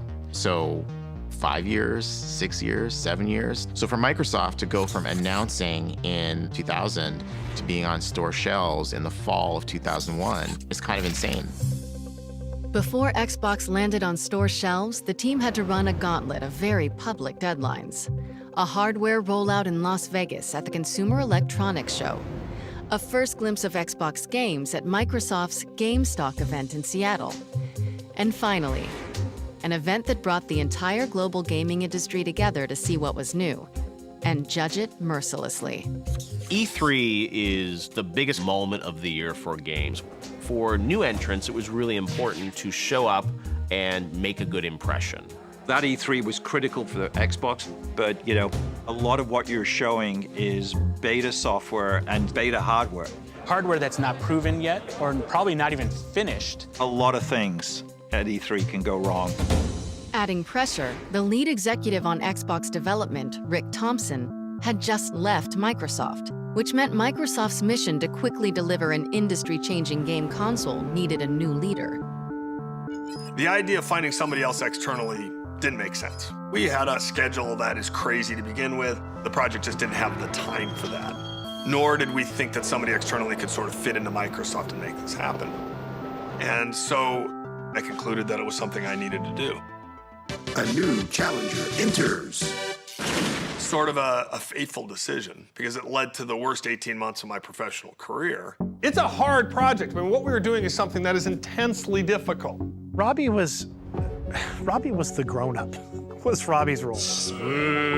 We were a young group of kind of ragtag kids. Let's go ahead and take the cars, give them 3... What the hell's that? I got a demo to do up here. I don't think Robbie should be seeing this.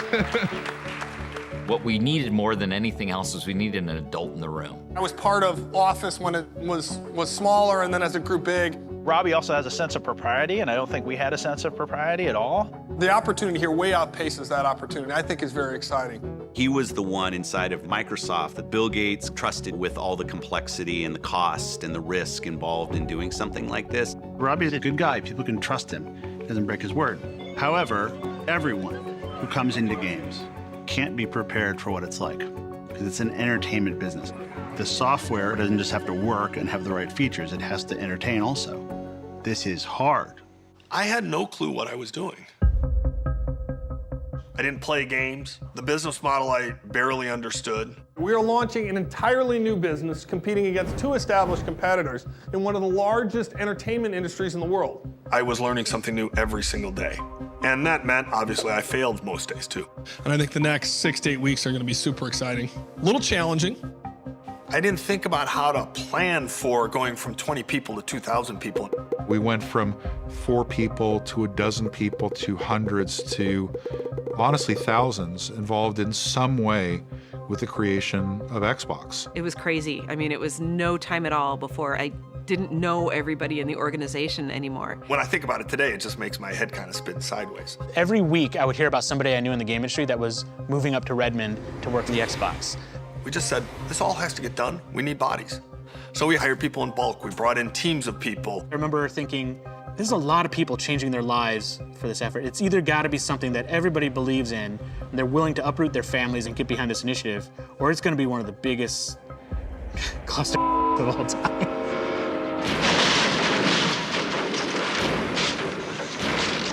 It became clear that we needed our own place because we were just going to bust at the seams.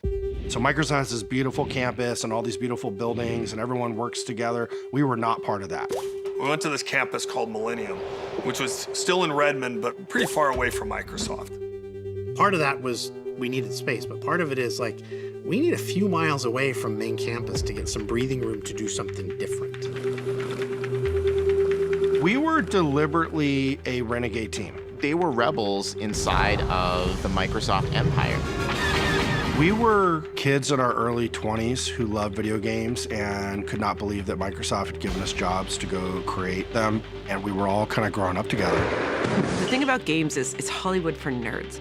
You have your star directors, you have your Ferrari driving rendering engineers. Congratulations. And after a full day of working on making games, we would get together and play games. And there was a little bit of a weird culture of not leaving, which I think was maybe not the healthiest.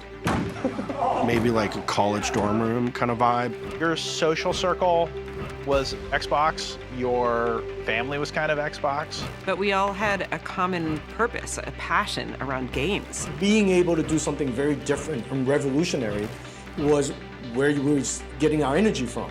Because we were still young, we had moments where we were like, wait a minute, like, am I the best person to be doing this? It was definitely a whole bunch of kids making decisions above their pay grade. You had a bunch of passionate people who weren't necessarily 100% the most qualified people to be doing the jobs, running as fast as they can to make this thing happen. We were young and we were naive. You know, I always call it the best funded startup ever. Me, in my 20s, you know, I had millions of dollars of budget, and there wasn't really any oversight. It was a little bit of the Wild West. You know, I had to negotiate all the components that went in, hard drives, power supplies, the circuit board. Here I am, this kid, negotiating these deals that are hundreds of millions of dollars. There were definitely some terrible decisions being made. But on the other hand, that level of freedom, you know, made Xbox happen. What resulted was sort of a weird combination of craziness and genius. My recollection of that time was being so fascinated by watching this big company around us try to wrap its brain around what it meant to be an entertainment brand. We didn't have a lot of interdependencies with the rest of the company. It was Robbie, right, that had to go over to main campus and deal with Microsoft people. One day, some executives came to visit the studio, and one of those people who came was Bill Gates. I showed him my cinematic tools and how I wrote scripts and how I laid down cameras in the engine. Bill spent time with Marty O'Donnell, our audio director. Chief, whatever you're gonna do, make it quick. Raining aliens! Oh, Jesus, why you do this to me? The hopes of all the Covenant rest on your shoulders, Chieftain. He spent time actually watching Marty play some of the themes from Halo. Dietat. Diepat.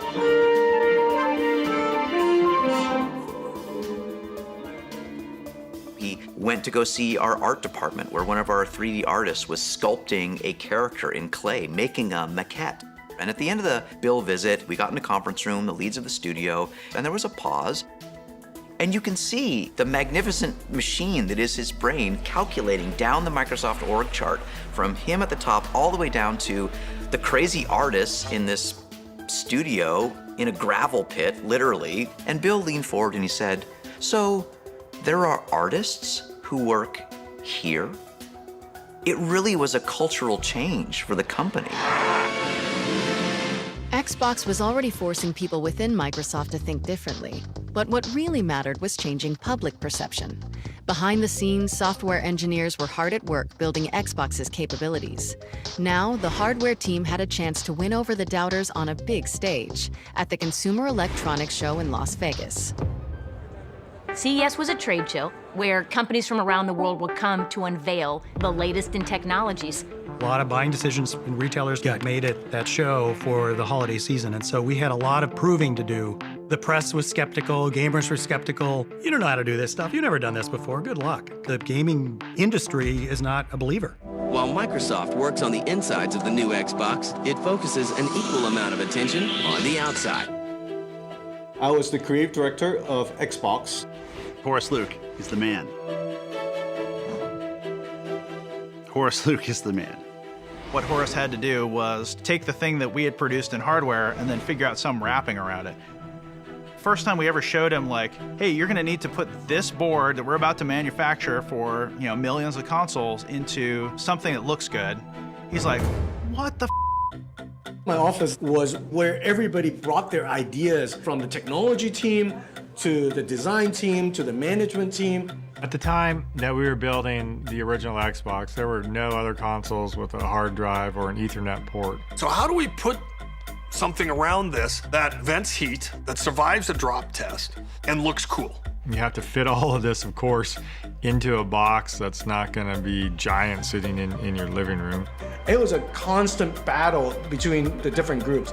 I went through thousands of different sketches, trying to jam it and shrink it in every way possible into a box. I remember him saying, like, well, maybe we just gotta slim it down, like, you know, we'll just dress it in black. Everything was very aggressive looking. The console itself was large. It was bulging on the top. It looked like the engine cowling on a Dodge Hemi. It was the physical embodiment of power, like no other console has ever been designed like this. It was quite a miracle to fit everything in that box. Looking back today, you say the thing is huge, but in comparison to the PC of the 90s, it was tiny. It is a small miracle that we actually were able to pull this off. And it looked awesome. The 2001 Consumer Electronics Show is packed with every new gadget and gizmo about to hit stores. CES 2001 in Las Vegas, in the convention center hall. Bill Gates was there. CES will actually give us a better idea of just where Microsoft is going to fit into the gaming market. For the very first time, Microsoft was going to get to show off its final Xbox hardware design. Good morning. Welcome to CES. Everybody felt like we were on the verge of doing something special, historic. For the first time, let me now unveil Xbox. But when you show up as the third entrant into the space with well-established competitors, you have to break out, you have to be bold. How do you unveil a product in a way that might surprise the world and get the world to see Microsoft doing something differently? If you smell what the Rock is cooking. The Rock says, we decided to bring The Rock to CES. There was honestly some disbelief, like, you know, Bill Gates, The Rock, like, what's going on here? Thank you, Bill. It was really like muscle-bound Hollywood meets, you know, gamer geek of the tech world. Just might appear that The Rock and Bill Gates don't have a heck of a lot in common. Well, The Rock's here to say that that can't be farther from the truth. The Xbox is everything The Rock is. Cutting edge, powerful, exhilarating. And they were funny together. Like, it actually worked. And they looked like they were best friends. I mean, The Rock doesn't impress easily, Bill, you know that, but I'm pretty damn impressed with what we're seeing here today. And considering that this Xbox at this moment is only running on 1/5 of the system's power, it's very impressive. Bill, do you have any idea what The Rock would be like if he were only running on 1/5 of his power? Well, I would think that... It doesn't matter what you think, Bill. I'm sorry, Bill. It's just a force of habit. Rock apologizes. It went well. We showed nothing, technically, but it started to build the excitement. We gave it 5 out of 5 stars. We really like the Xbox a lot. You throw in an 8 GB hard drive, a 10100 Ethernet adapter, and you basically have the most powerful system on the block. The Xbox is really slick. With excitement building around the console, Microsoft was under tremendous pressure to build a portfolio of hit games before the Xbox launch. By the time they had announced that they wanted to do Xbox to the time when we needed to launch was an incredibly short period of time. We didn't really have the luxury of saying, start building a game from ground up. That was almost impossible. What we were looking for were games that were partially in development, ports already in development. We went out and started to look for developers all over the world. A barnstorming tour across North America, Europe, and ultimately Japan to create some sort of excitement around the console and convince game developers in particular that we could be successful. All right, boys, let's roll. One day we presented a new idea from a small game publisher that had come to us and said, hey, we want to dust off one of the 2D games that we had done for PC. We're going to really invest in it. We think it's going to be really exciting. And these newly important executives in Xbox who would review all the pitches from publishers and developers, they said, I don't think that game is going to be able to make the transition from 2D to 3D.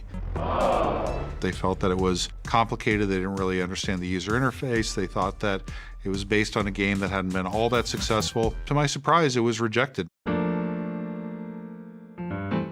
And that game was called Grand Theft Auto 3. It ended up selling 14.5 million units. It was the top-selling game of 2001 and would have been the top-selling game of 2002 if it wasn't beaten by its own sequel. It was the pass heard around the industry. Despite seeing Grand Theft Auto 3 go to PlayStation, Microsoft was still well-positioned to attract other developers to its platform. We needed a vibrant and strong third-party lineup of games that customers would love, and we wanted the industry to look at us as something that was going to be worthy of development. We wanted to have the very best games.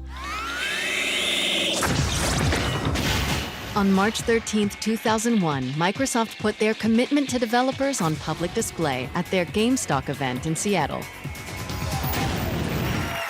Thanks and welcome to GameStock 2001. What you're seeing is a sneak peek at what's to come on Xbox. We're going to start off with a game whose vision was really just too big to fit in the PS2, so we brought it over to the Xbox.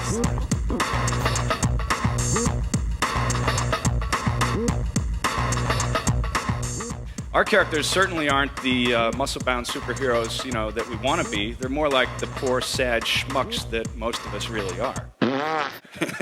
Getting Oddworld, that was important. It was an established PlayStation franchise, beloved by the console game community.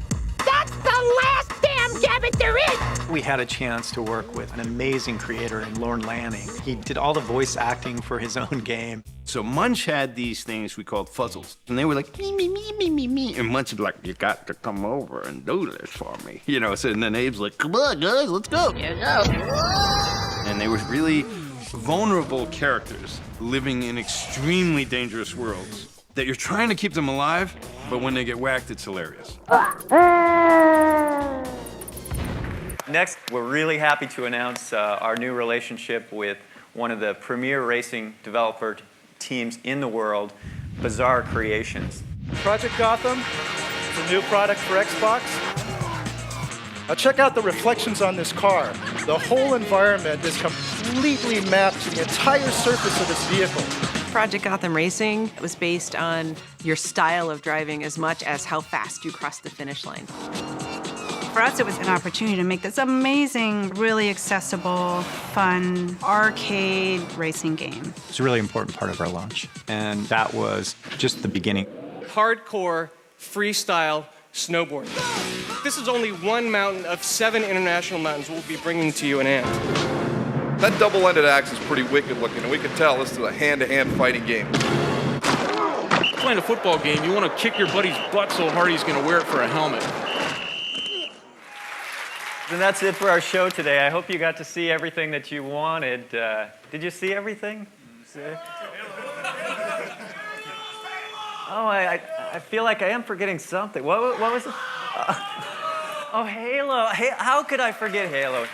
Hey everybody, so I'm Jason. I'm one of the co-founders of Bungie and the lead on Halo.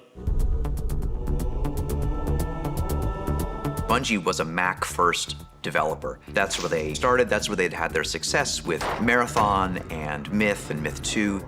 But Bungie was also dealing with the aftermath of a catastrophe. Myth 2, one of their hottest titles, had an installer bug that could erase a user's entire hard drive. In order to fix the bug and keep the company above water and working on new games, they needed a serious cash infusion. Apparently they had this thing called Halo. I hadn't seen it yet. Some of my guys had.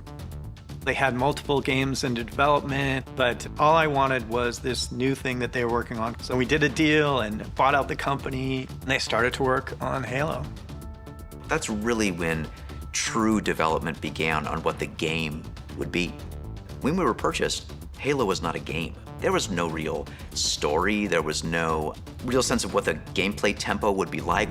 We knew it was powerful to control a space marine who moved fast and could jump into a sophisticated vehicle and, haul ass around this alien world. And that was it. What do you think, Jason? See it? People knew about Halo. They knew that we'd been acquired by Microsoft. They knew about Xbox. They knew we were still working on the game. That period of getting Halo from a series of prototypes to on a disc playable by an Xbox was just a mad rush to get this game done. But there was this excitement that we had something special. It makes me very nervous to actually play this for you. Welcome to Halo on the Xbox.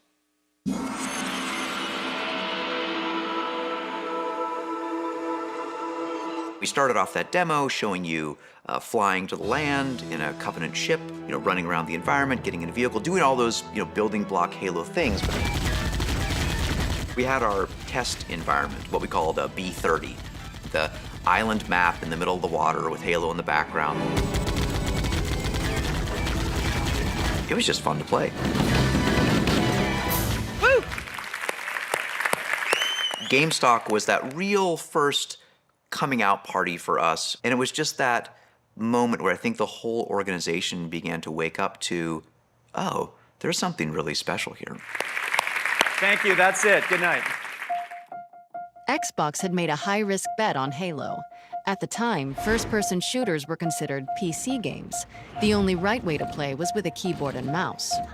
At the time, people thought, well, how are you going to translate, mouse and keyboard game into a console game? Dual-stick first-person shooters had almost never been done on a console. I remember right before the demo, Ed was very clear. He's like, hey, when you're playing, make sure that people see the controller. What we need to demonstrate is you can play a shooter with thumbsticks, maneuvering around the environment. You can go back and you can look. Adamant blog posts that shooter games, like Doom, would never work with a game controller. Can people actually play a first-person shooter on a controller like this? Is the audience going to accept it? While gamers wrestled with the idea of a first-person shooter on a console, critics also keyed in on a not-so-tiny issue. I don't like the controller. Unfortunately, it's big. I think it's too big. The Duke, they call it. The Duke wasn't a small controller. It didn't feel cheap. I felt like you could kill somebody with it. You had to have gorilla hands to work with this thing. It was the industry's biggest game controller. The Duke controller was like a newborn baby. I mean, the thing is like 9 pounds, 3 ounces. You had to kind of hug it. As an adult with big hands, you can hold it farther back and it's really comfortable and cool. It was done bass-ackward, as most things were on the original Xbox. To get to that design, we kind of used the human factors ergonomic approach. For those of us with smaller hands, we all thought, oh my God, did all these guys just sit in a room and go, oh yeah, this is gonna be great. It was like, oh, yeah, this is totally not gonna work for us. And it was like, okay, this is a problem. Perhaps we didn't take into account a full range of hand sizes. There's no way we could ship Duke in Japan. People couldn't use it there. There was almost a plea, Carlson, you've got to find a way to make this smaller, please. We knew it wasn't the right thing, but we didn't have enough time. E3 was coming up, and so we had to go with what we had. On May 17, 2001, global gaming's biggest event, E3, kicked off in Los Angeles. E3 is clearly the Super Bowl, the Olympics, the World Cup all rolled into one for the video game industry. For Team Xbox, it was the most important public test for their new console before a looming November launch date. We're trying to make an impression at E3, and we don't know what hardware we're going to be able to show. And are we going to try to show a lot or a little? Should we show games at all? We were heads down, focused on having all of our games prepped for E3, and it nearly killed us. It's Broadway, it's opening night. You're going to read the reviews the next morning, and you're either hot or you're a flop. I was pretty eager to get to E3 and get hands-on with the Xbox. But your first time making hardware is painful. And what you demo and what ends up on the store shelves are often very different things. And so I was really skeptical that this Xbox is going to be ready. It's a pleasure for me to be the first to welcome you to Los Angeles for what I'm sure is going to be quite an exciting week. So it's 8 a.m. in the morning.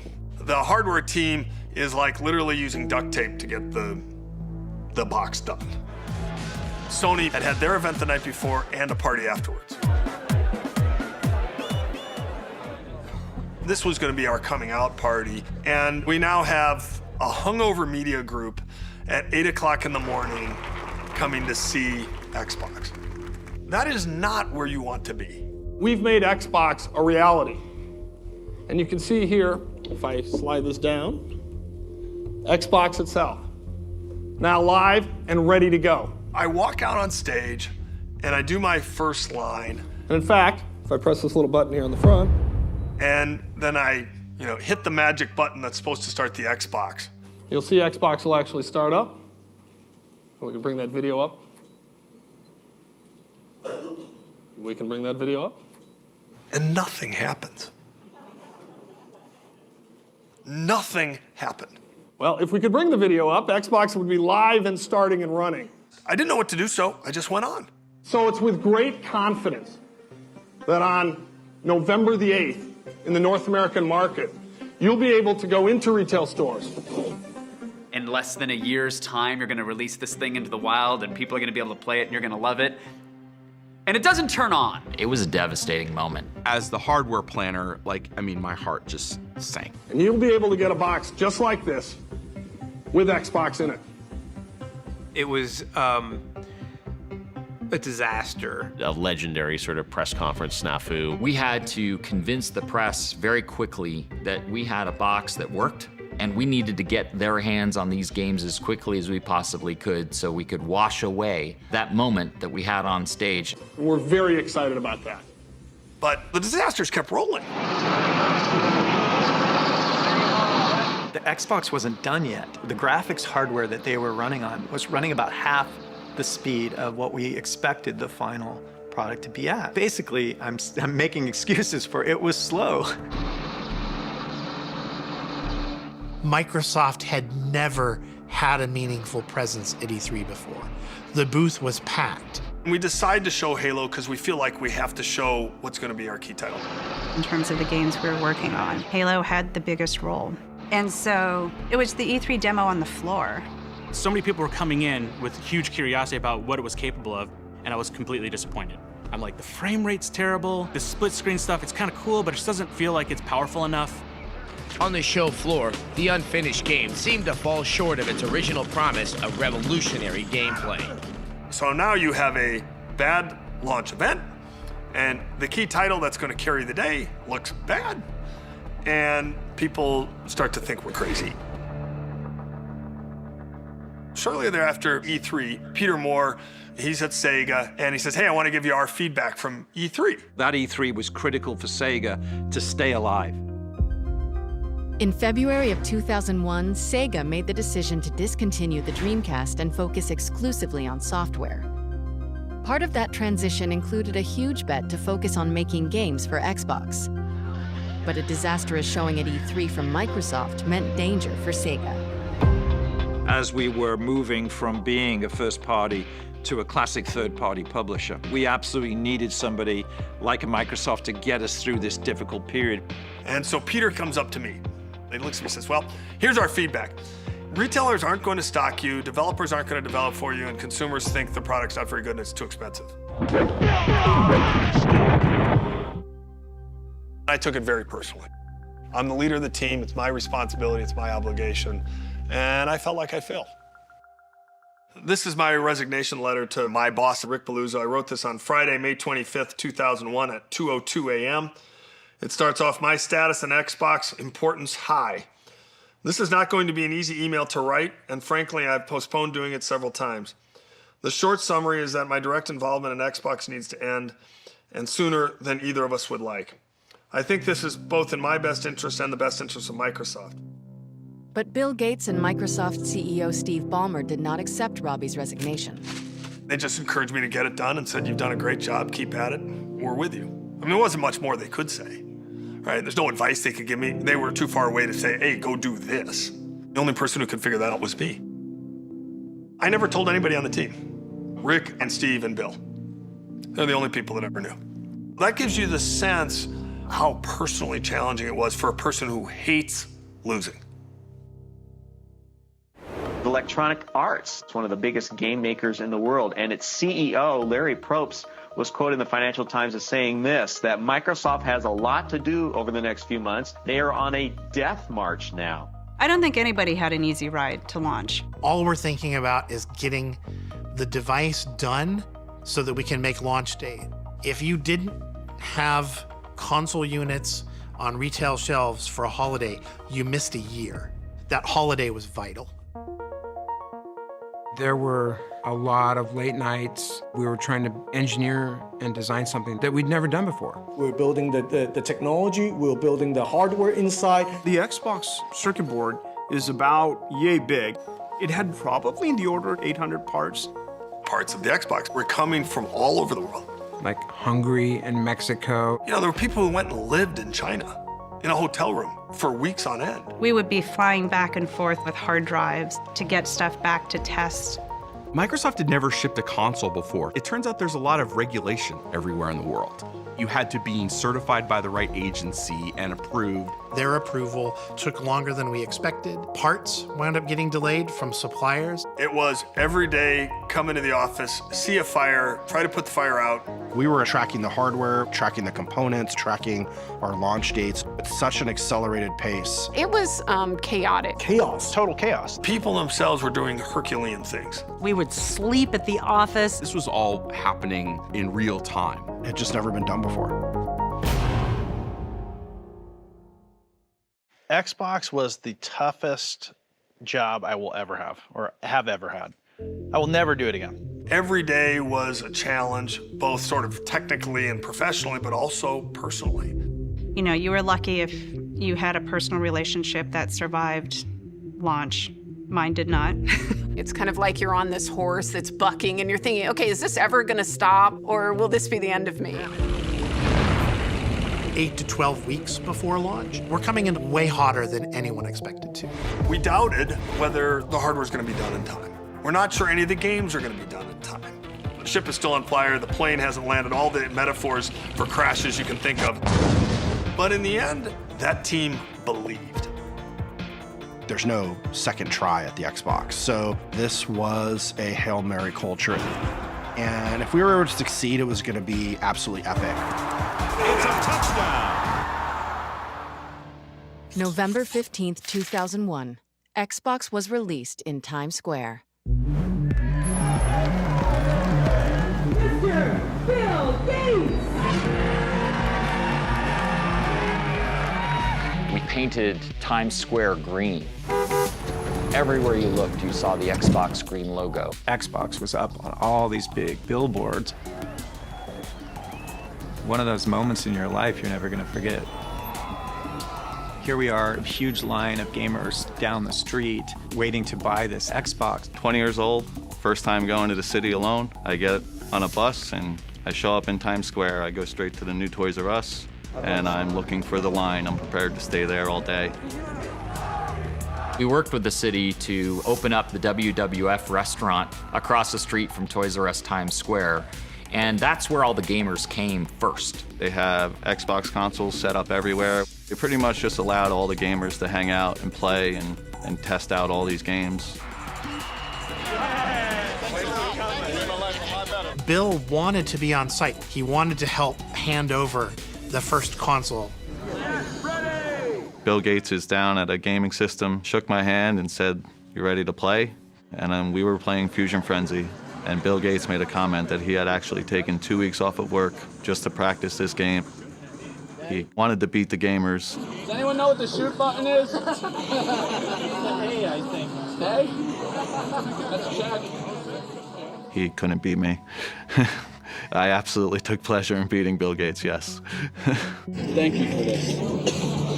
Been waiting a long time. Everybody got a tag on their wrist, and when your color was called, we brought you across the street to Toys R Us, and Bill was there to hand out the very first Xbox. Tonight's kind of a celebration. It's after a lot of hard work.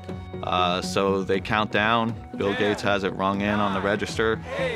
Price is up there, $299.99. 5, 4, 3, 2. One hits, and he hands me the box and says, "Don't worry, I'm buying it for you." And I turn around with even more excitement and raise my prized possession over my head. Edward Glucksman became the first gamer in the world to ever own an Xbox. It was a magical night. I'm a 20-year-old kid looking for a console. That's all I wanted to do. First time going to the city alone, I managed to get sent home in a limo. It's a celebrity. Every night. That's right. They actually did it. You know, Microsoft actually built and delivered this thing. The feeling was like, crying level of exhaustion and intense pride for the thing that we had made. There's never been a prouder moment in somebody's early career. I still have goosebumps today thinking about it. I tell people that faith is a force multiplier. That team believed. And because that team believed, Xbox got done. If that team doesn't believe and they're just there doing their jobs, we never finish. That small group of big personalities managed not only to convince Bill Gates and the board that we wanted to get into this nascent industry, but they also managed to get an entire organization of game people created and pointed in the right direction. Get on the subway, the whole station is covered in Xbox logos. I had to sit down and started to cry, and even Kevin got emotional. It was an impossible task that we should not have been able to do. I was tremendously proud of it. But at the same time, that was the end of that special moment in time that we were all able to be part of. It was the end of an era. With the Xbox out of their hands and into living rooms around the world, Kevin Backus and Seamus Blackley left Microsoft for new adventures in the game industry. Microsoft Xbox went on sale at midnight, but when it comes to video games, it's not the system that counts, it's the games. Nobody actually really cares about the hardware. All they care about is the content. To be successful, you have to give the gamers that platform-defining title. That you had to go out and buy an Xbox if you wanted to play. Halo was like this gem, like this was going to be the diamond we offered up at Xbox launch. But remember, Halo showed up at E3, 6 months before the game was supposed to launch with pretty serious frame rate issues. Why is it running like internet video from the early 90s? We got hammered for how it showed up on the floor. This is our lead title. Are we going to actually launch something that is this terrible game? I think there was a bunch of panic. People didn't see what they expected. That was the part where people actually got super worried. There was an incredible amount of pressure on Halo. If Halo wasn't a hit, then the future of Xbox really was in doubt.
E3 2001, when we saw Halo, my friends and I, we were like, ooh. It's crashing, it's buggy, sounds terrible.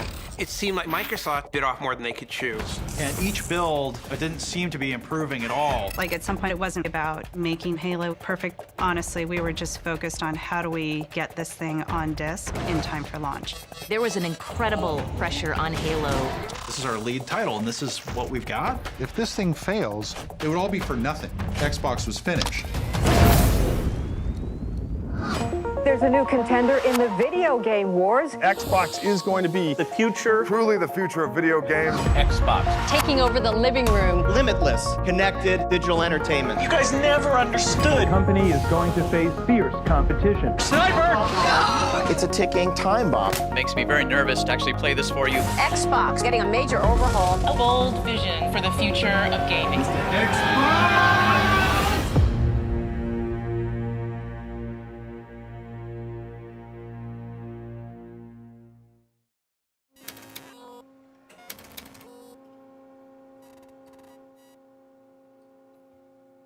Soon you will be food.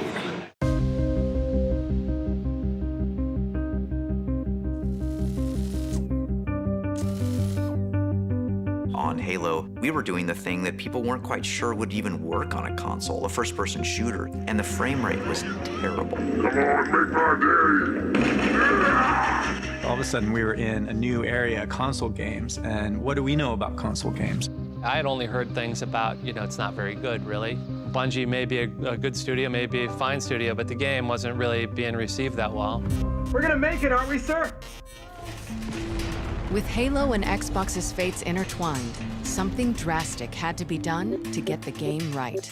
So, in a last-ditch effort, Ed Fries and Bungie essentially put the development team under arrest. Ed Fries have put Halo behind the curtain and won't let anybody see it. Won't let anybody talk to the Bungie team. He's like, you guys seal yourself off, literally and metaphorically, and deliver a great game. Like our doors, I don't even think Ed could get into some of the Bungie doors. I kept saying, hey, Ed, when can I play Halo? And he goes, well, not yet. When we only had a couple more months before we had to get this thing into boxes. Good to see you, Master Chief. Things aren't going well. We had to stand up a complete game that was performant on new hardware. We had to create a compelling story with characters. We had to cut levels, take shortcuts, just a mad rush of long days, sleeping under desks, full-on old school crunch to get this game done. There it is. The one positive thing that comes out of crunch is ideation and invention and polish. Ultimately, that was one of the things that Bungie took very, very seriously, was polish. For us at Bungie, this was a passionate effort to make the best game possible.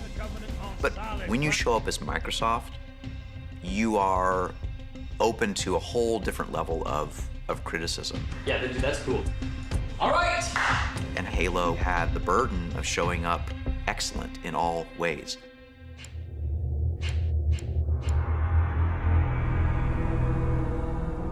We had no idea Halo was going to be a hit. We hoped people would like it. Here we go. Hold it up! But the rubber hits the road when you meet the gamer for real.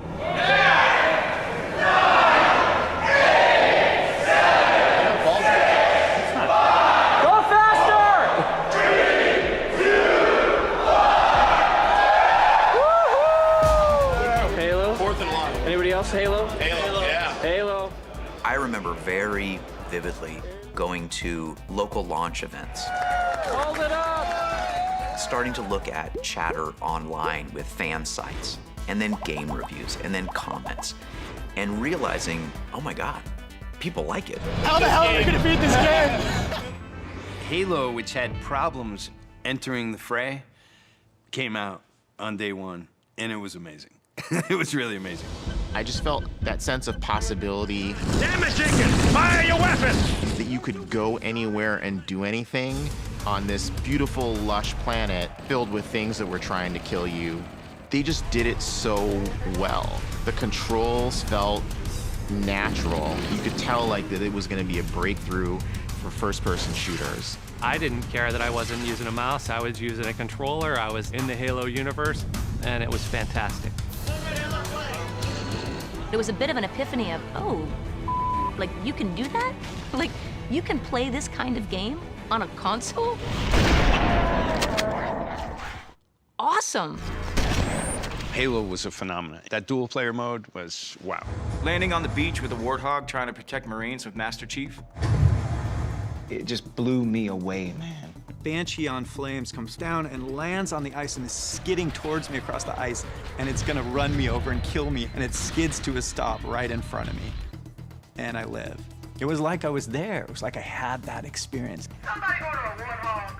With Halo, Microsoft had that platform-defining title that you had to go out and buy an Xbox if you wanted to play. And that was something that I always envied and admired. Halo forms so much of the backbone of, I think, what Xbox is. Watching the feedback we were getting on Halo, the stories people were telling, it was a cultural moment. You getting Halo? Oh, yeah. Good, just checking. Without Halo, you know, we're not here. Halo Combat Evolved. Microsoft estimated that they have sold 1 million copies of Halo in the US alone. 50% of Xbox owners are also Halo players. Xbox was the Halo box. That's what made it work. Halo broke ground in so many ways, in game control, camera control, storytelling, even art style.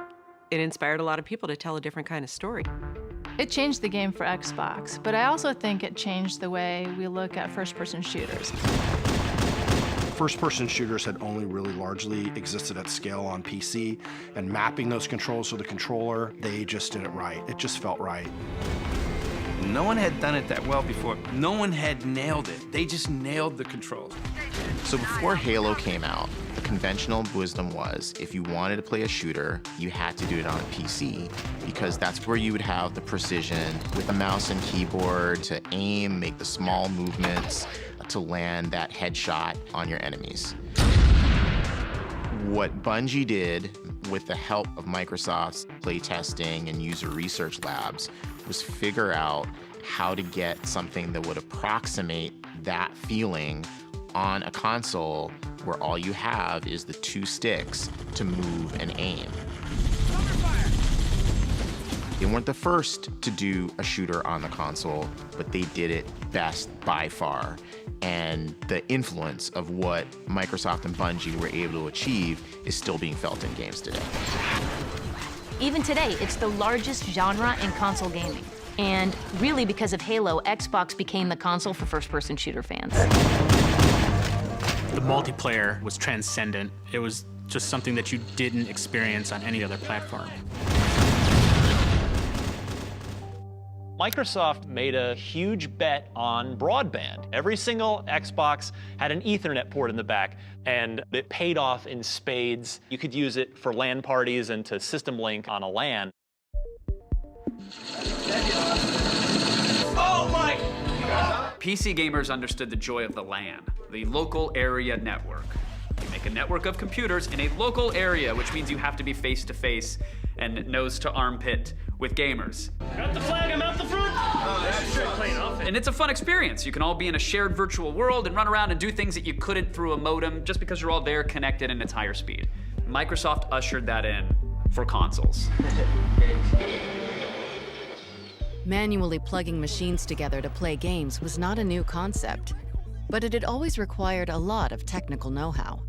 Now, the communal gaming experience wasn't just for computer geeks. It was for everyone. Right now, we have this game going here, which is 16. Downstairs, I was just down there.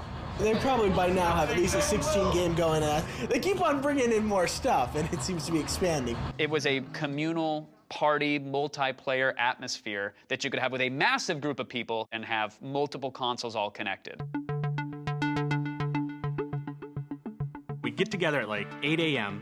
and play 16-player Halo all the way till 8 a.m. the next day. I remember running an Ethernet cable up the stairs so I could have a friend bring his over and play. I'd go to my buddy's house, and we're on 2 different floors. We're in 4 different rooms, because screen looking's a thing. Man, the fights were legendary. You looked at my screen. No, I didn't. Yes, you did. I can't. I can't see your screen. We'd make a little flyer at work, like Halo LAN party this Saturday, bring an Xbox, bring a controller, bring a TV.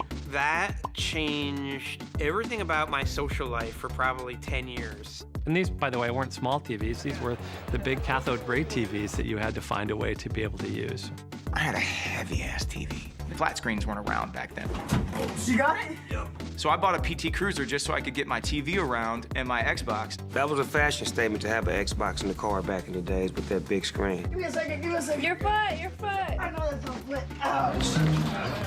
I remember playing nonstop and sitting there in my own puddle of sweat. The minute you stepped into a multiplayer match on Halo, time just disappeared. You just got sucked in, and we would play all night long.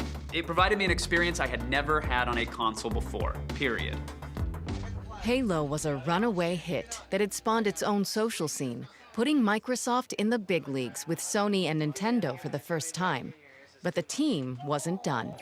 They saw a way to take those multi-room raucous LAN parties and make them global. Sniper, sniper!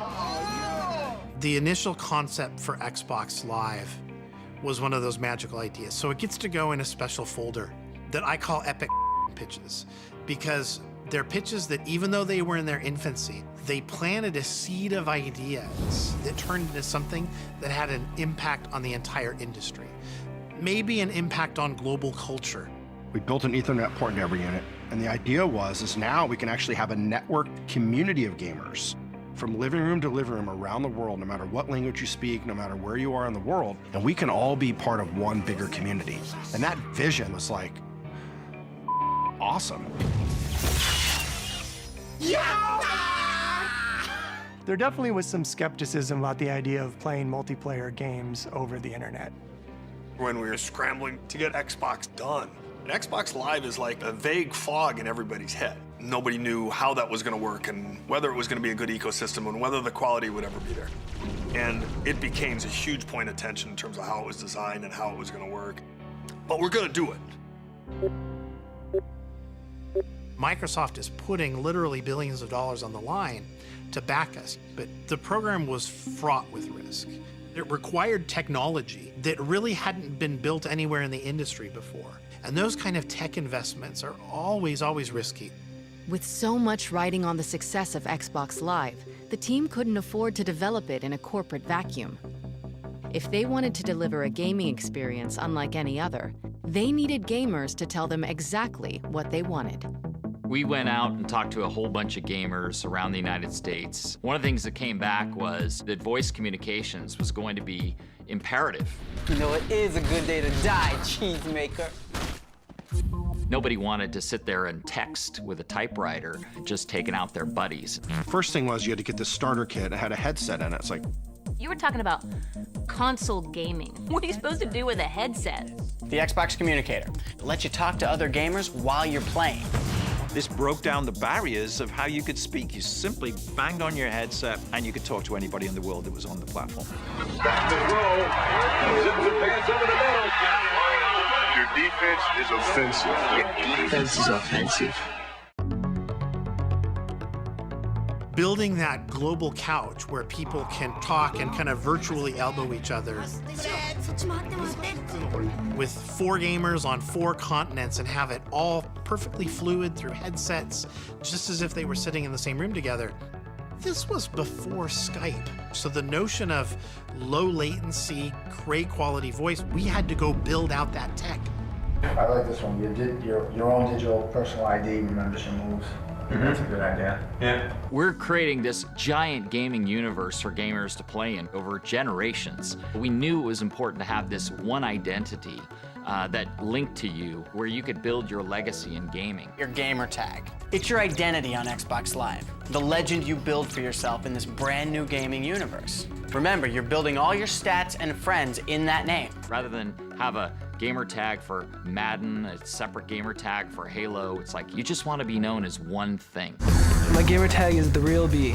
My gamer tag is Cowboy22. A gamer tag is hero protagonist. It's King Doug. The Spaceman. Xbox Live wanted to bring that fundamental instant fun into the world of online gaming. You will never be without a game to play, anytime, day or night. It was a revolution in online gaming. The team was finally feeling confident. They had the technical know-how to build Xbox Live. But on the other side of that challenge was another, even bigger question. If they built it, would gamers pay for it? The technology was in the box, but the commitment from a player, we just didn't know how it was going to fly. That firstly, someone's going to pay $50 a month for broadband, but they also have to go tell their friends that it's worth it. I've never been shy to share my opinion. And there was one time where I was talking to Jay, and we ended up arguing about it all the way into the hallway. And it was me saying, this Xbox Live idea you have is the dumbest idea I've ever heard. Like, I hate this idea. Somebody's gonna pay $50 for multiplayer games when they can get it for free. And people did laugh at that and said, why would you pay for access? Because you're already paying for your game. It wasn't just me. It was like an entire division worth of people saying, what are you, nuts? So this experience had to be amazing. That was crazy to people. Like, who's gonna play multiplayer if they have to pay for it? Microsoft is taking the Xbox game system to a whole new level. Xbox Live. Future of video games arrives today. Microsoft is putting the Xbox online. Today, the Xbox goes live. Manning is at his home in Indianapolis, Hasselbeck at his in Seattle, and they're about to play each other in a video game using the Microsoft Xbox console. Oh, sit down. Son, don't your coaches tell you can't take a sack in the red zone? That is quarterback 101. Last night, we had gamers all over the country playing against celebrities here in LA where we had our big premiere party. We're checking the perimeter. All right, so here I go. Xbox Live launched exactly 1 year after the original Xbox itself launched, November 15th, 2002. The launch of Xbox Live was almost like a second launch for Xbox. Blow up and kill everything in sight. Is that what you're getting? That's the idea, man. It's just like doing RoboCop. I'm gonna open up a can of whoop ass and see how it tastes. The two launch titles that I have such fond memories of, Tom Clancy's Ghost Recon, which was a port of the PC game, and Mech Assault, which is a third-person action-oriented take on Mech Warrior. Just light bulbs went off, just the magic was there. Live let us add the element of community and human society to game design. It was just immediately clear to me that this was going to be like the thing for video games. What Live did for Xbox was it created this community that once you got into it and attached to it, it was very hard to leave. I met so many people online playing games that I never would have been cool with based off of us playing each other, me beating him beating me, him having some great plays. And there's an extraordinary number of like 50-year-old males that play Xbox Live together. And they will not go to another system because their buddies aren't gonna go. So they're only gonna buy a system to hang out with the guys so they can play while the kids are sleeping and they're gonna play Call of Duty or something, right? Every night, me and my homies be on a party with about 15 or 20 of us, and we be talking about what happened in the day if we playing the games, and it's just like a great gossip line for some grown-ass men. We had forecasted how many Xbox Live subscribers we were gonna have, you know, month 1, month 2, month 6, etc. Hey, we got 50,000. Hey, we got 100,000. Hey, we got 1 million. Hey, we got 2 million. It just kept growing. And that happened like I wouldn't say instantly, but pretty damn close. It happened very, very fast. Xbox Live was unprecedented. Everybody else's version paled in comparison. What you think of gaming today, being on a headset, talking with friends, playing games, that just seems commonplace now because it is commonplace now, but Xbox made that possible in a big way. Xbox Live could be considered one of the very first social media platforms. Before Facebook, even before MySpace, Microsoft really did pioneer the very first interactive, dynamic social platform. Quite frankly, Microsoft proved to the world that online multiplayer was going to be the key to the future. Gamers flocked to Xbox Live in numbers that even took optimists within Microsoft by surprise. But while the platform was teeming with newly devoted fans who loved sniping their college buddies from different continents, there was one consistent complaint. What happened to the game that put Xbox on the map? Where was Halo? When we started working on the second Halo game, the weight of expectation came crashing down on us. Halo 2 had to be a blockbuster movie, and that was always a danger, is what if we just push to do this big AAA spectacle and miss the heart of what made Halo a success in the first place? God damn, we have a lot of work to do between now and E3. Everybody on the team had a different idea about what being more excellent would be. We loved that you could get into vehicles, for example, but it frustrated us that you couldn't, like, tear someone out of a vehicle and jump into their vehicle and take it over. So boarding vehicles became a huge design initiative. Look out! We were really good at coming up with great ideas. We weren't quite as good at production discipline and figuring out how to right-size all those ideas, fit them into a box, timeline, and ship on time. When I got there, they had reached a point in development where they were basically going to have to cut half the game and in some ways start from scratch on a lot of the promises that they'd made themselves. Within a year, it became clear it wasn't working. Just the way the game felt, Jason really wasn't happy with. He looked at the game. Yes. And he came to me and said, you know, we have a problem. I'm going to have to rework a bunch of the work, and it's effectively going to add another year to the schedule. Jason, help. There was a lot of pressure. How could we ship a better game than Halo? And from Microsoft's point of view, Xbox's point of view, how can you ship that game as quickly as possible? This is now by far the most valuable franchise that we have. You know, this is Halo. We can't screw this up. Jason's saying he needs a new year. Time for me to step up and do my job as a boss. I do know that Ed went to bat for us. Ed was very much a purist. He was about creating great games and giving the dev teams the time they need. And that is at conflict sometimes with actually making a profit. So to me, it was a no-brainer. But Robbie wanted to put it in front of the other leads on the team because Halo was so important. It's going to affect, you know, the Xbox Live team and what they do. It would affect the continued marketing of the platform and things like that. Microsoft back then was a technology company. Software shipping on time at quality was a big part of the rhythm of the business. So we go in and we have the meeting, and Robbie basically goes around the room and takes a vote. And it went around the room and everybody voted to keep it on the original schedule. I walked out of the room and basically I just threatened to quit immediately. Robbie gave in, calmed me down, and he agreed, and he gave us the extra year for Halo 2. Ed got the Bungie team the time they needed to finish the game, but the delayed launch had a ripple effect throughout Microsoft. Really, that Bungie meeting was the beginning of the end for me. When I walked out of there, it wasn't just that I was mad, it was the first time I could imagine leaving the company. I mean, I'd been there since I was in college. I had a lot of stuff going on in my life. About to turn 40, I had been at the company a long time and made plenty of money, so I didn't need to be there. Within the next 6 months, I quit.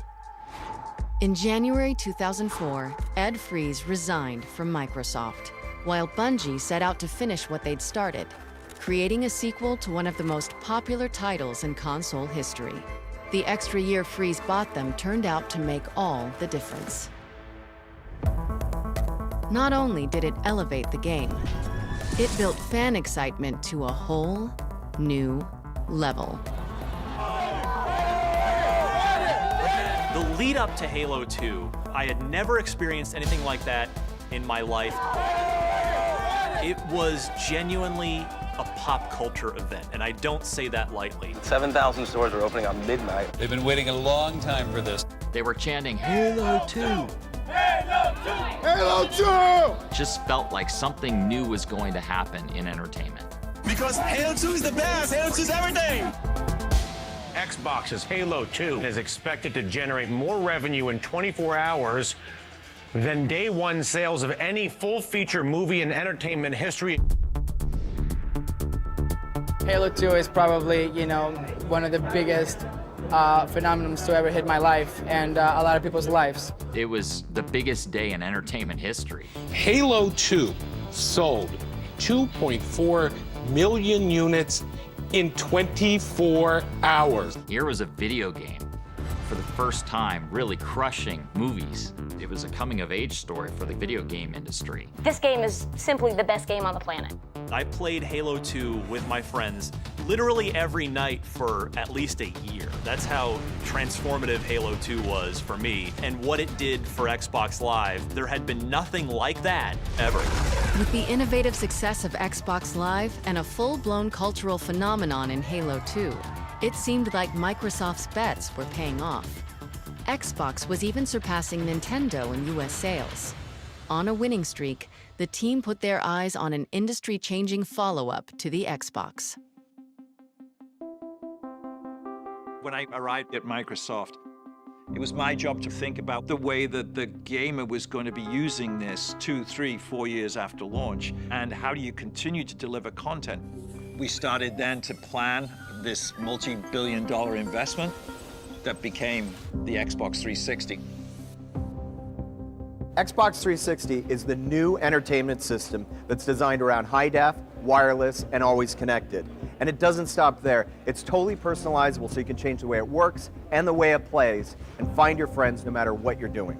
When they unveiled the 360, I saw a very powerful console with a stunning interface, with a focus on being online, always connected. This was all stuff that they had sort of experimented with the original Xbox and Xbox Live, but now they were building it into the core experience of the console.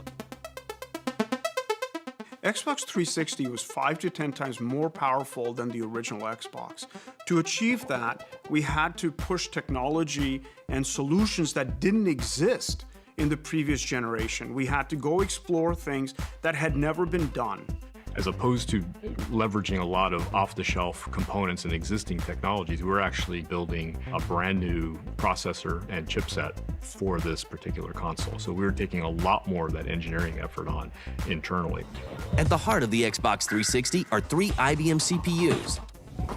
Whatever you'd heard about the PlayStation 2 emotion engine, whatever big wild dreams you had created in your head, we needed to create a leapfrog product that said, hey, this is even more powerful. This is the most powerful console on the planet. And so we evolved the Xbox from a powerful console that plays all the games you love to a console that connects you to all your friends and connects you to a lifestyle, this digital entertainment lifestyle.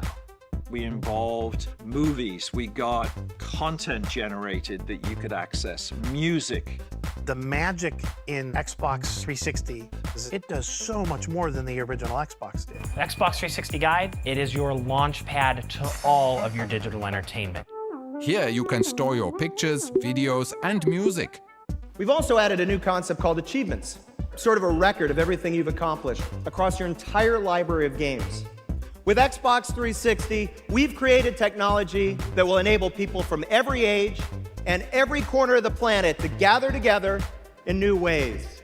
A product with games at its core, surrounded by limitless, connected digital entertainment.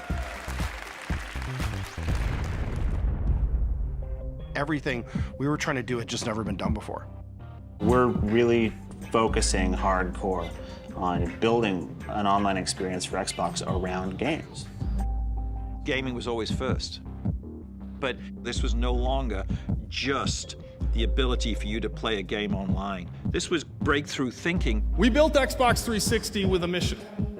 They showed it as a media hub in your living room. You could connect other devices to it, you could play your photos, you could do this, that, the other. They targeted a broad range of gamers. They were building this thing to be future-proof. Microsoft's new Xbox 360 will be first to hit stores' shelves this fall.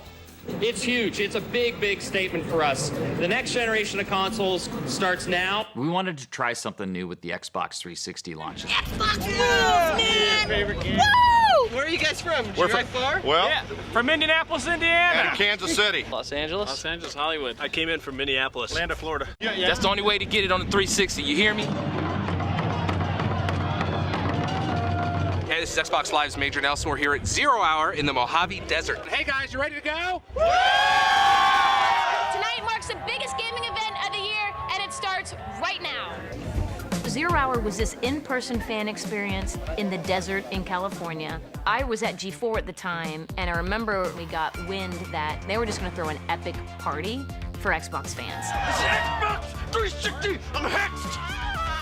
We had a hangar in the middle of nowhere and decked it out with hundreds of gaming stations. We are seconds away from this hangar opening and all of these people getting a chance to play the Xbox 360. And as the doors start to open, like the biggest doors you'd ever seen, you knew that you're about to run in to what would be the future of gaming. Are you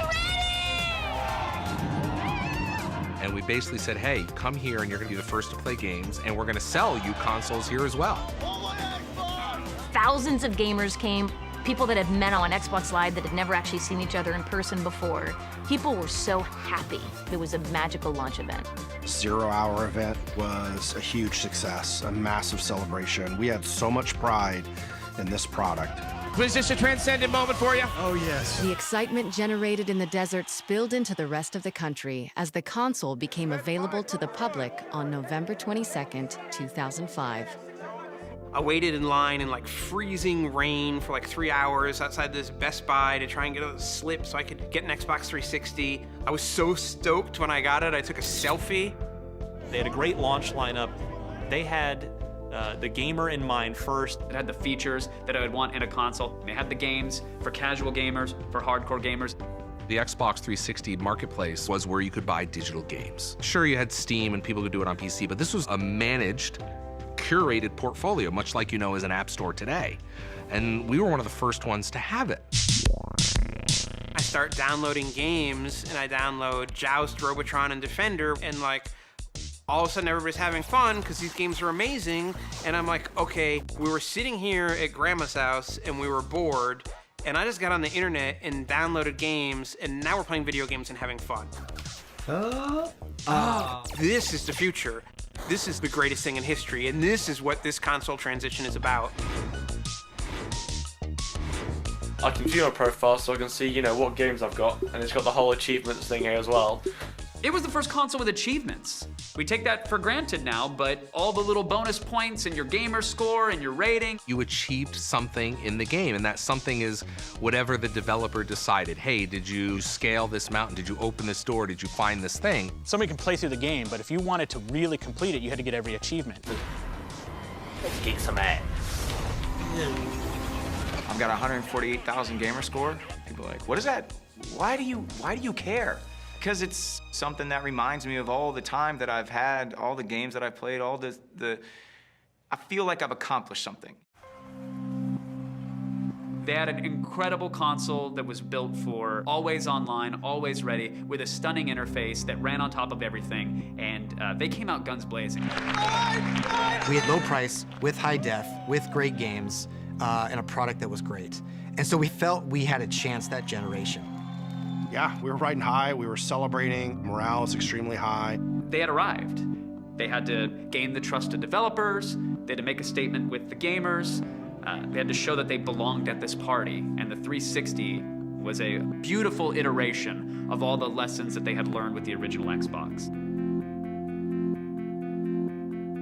I think 360 was finally that moment that Jay and Seamus and everyone, dreamed of. Gamers were looking to see whether we would get it right this time, and we thought that we did. We needed to be seen as the start of the next generation, and this all needed to come together flawlessly. Unfortunately, that's not quite what happened.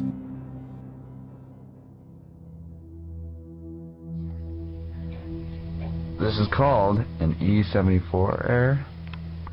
Contact Xbox customer support. It was in the forums, and I started to notice that something wasn't right. I think there's something going on here. The criticisms that we're reading about are coming from the games press, who are hearing from gamers who are saying, I'm having a problem with my box. You can feel the top of the Xbox, it's pretty hot.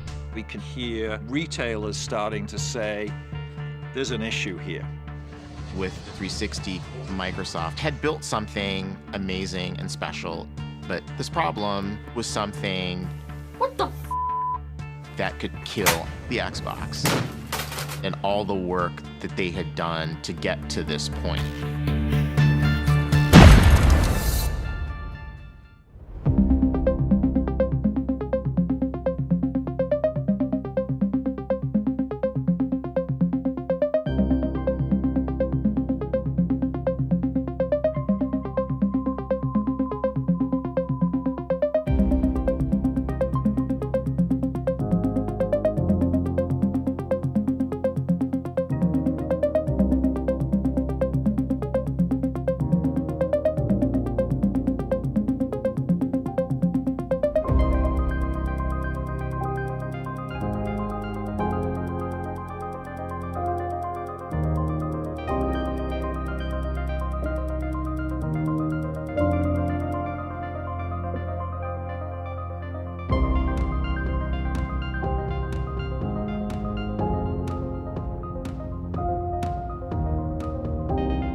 CNBC's Jane Wells live in Los Angeles with how the 360's problems are heating up, literally. This all came together in this horrific perfect storm. Some faulty Xbox 360s are literally melting down while running certain games. It was a slow rolling thing, like really understanding how big the problem was. It started to really be concerning, and the numbers started to grow. I had a sick feeling in my stomach. Microsoft hasn't specified the cause, but users say the console's cooling system just can't take the heat of a lot of play. We were just having failure after failure. The problem was huge. Mine just crashed this holiday season. Get one back, turn it on, didn't even work. No! Again! People spent a lot of money on a console, and we're getting 2 and 3 of them back. Whether they were friends, whether they were family, whether they were people on the street, it didn't matter. It was all over the place. I was mad as f. Then it became the media saying, this is a piece of hardware that has been rushed to market, and as a result, we're seeing unprecedented failure rates. It's broken. Everything that I've worked for the last couple of years is trashed. There's a new contender in the video game wars. Xbox is going to be the future. Truly the future of video games. Xbox. Taking over the living room. Limitless, connected digital entertainment. You guys never understood. The company is going to face fierce competition. Sniper! It's a ticking time bomb. Makes me very nervous to actually play this for you. Xbox getting a major overhaul. A bold vision for the future of gaming.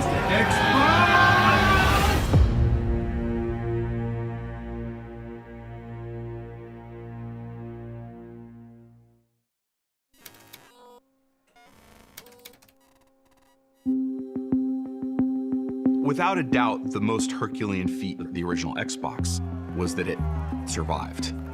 Looking at the history of the video game business, you would have given them 1,000,000 to 1 chance. So the achievement is that we made it to Xbox 360. And internally, it's fun to laugh at lots of the missteps. You'll see Xbox will actually start up. Like, we can laugh at the Xbox didn't turn on at the original unveil. We can bring that video up. But with Xbox 360, honestly, even with the benefit of time, nobody laughs at the red rings. To understand the red rings of death, you've got to go back to the beginning and all of the work we did with the Xbox 360 to build it from the bottom up. We were absolutely focused on getting out ahead of the PS3. We needed to be seen as the start of the next generation.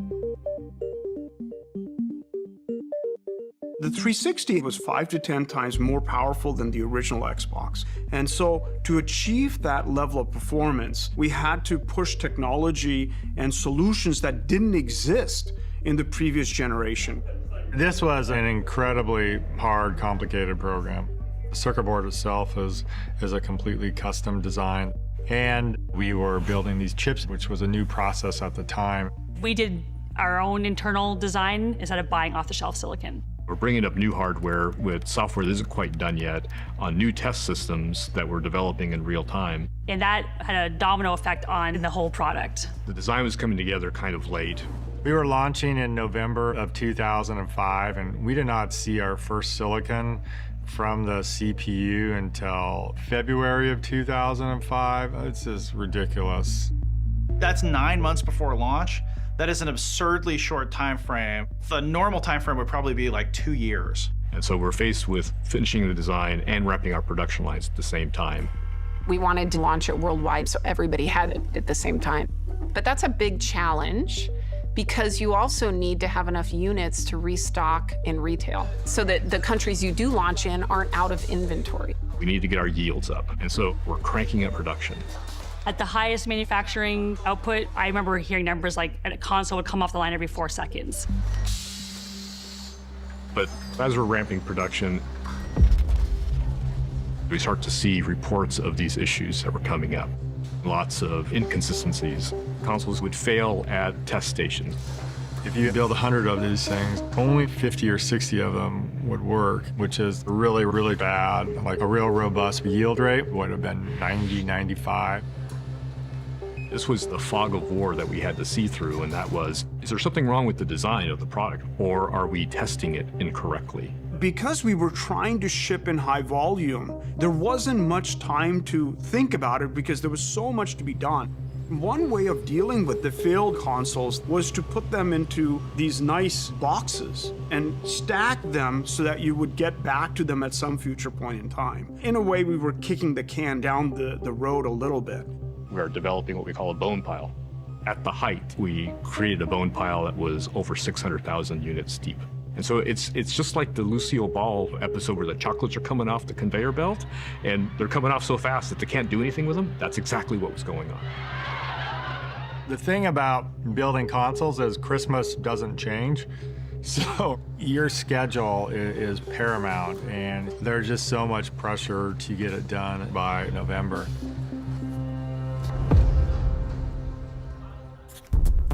After a hectic lead-up to production and months of intense troubleshooting, engineers finally managed to solve the technical issues that had plagued the 360.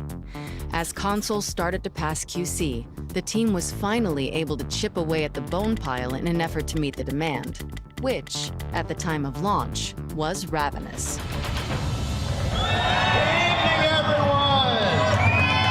So here is ready for Xbox 360. I'm outside the Best Buy in Midtown. It's raining here in New York, but these gamers don't care. They've been out here in the rain since early this morning, and they're not leaving until they get an Xbox 360. When the Xbox 360 launched, there was a palpable excitement for this console. The Xbox 360 finally got out of your dreams and into your car. Microsoft had their fingers firmly on the pulse of what gamers were expecting, and they clearly had a vision of what gaming would be for the future. We got in with something that was unique and revolutionary, a gorgeous design, the concave elements of the 360. It really felt, in some ways, that Xbox had actually just arrived. This new world of online, this new world of social engagement, this new world of building communities. We at Microsoft had absolutely nailed that experience. The demand was really, really high. We were selling every single unit that we could ship into the market. I know there are a lot of fans out there that want a 360. There's a shortage out there. You know, is that a marketing strategy, or can you not produce enough? What's the real story on that? We are making as many as we can, 24 hours a day, 7 days a week. We're flying them in. Ultimately, we got through our challenges of production, and we just need to be able to catch up. By hitting the market a full year before PlayStation 3, Xbox 360 had a head start on the competition. But Sony was still the undisputed industry giant, and they had every intention of keeping it that way.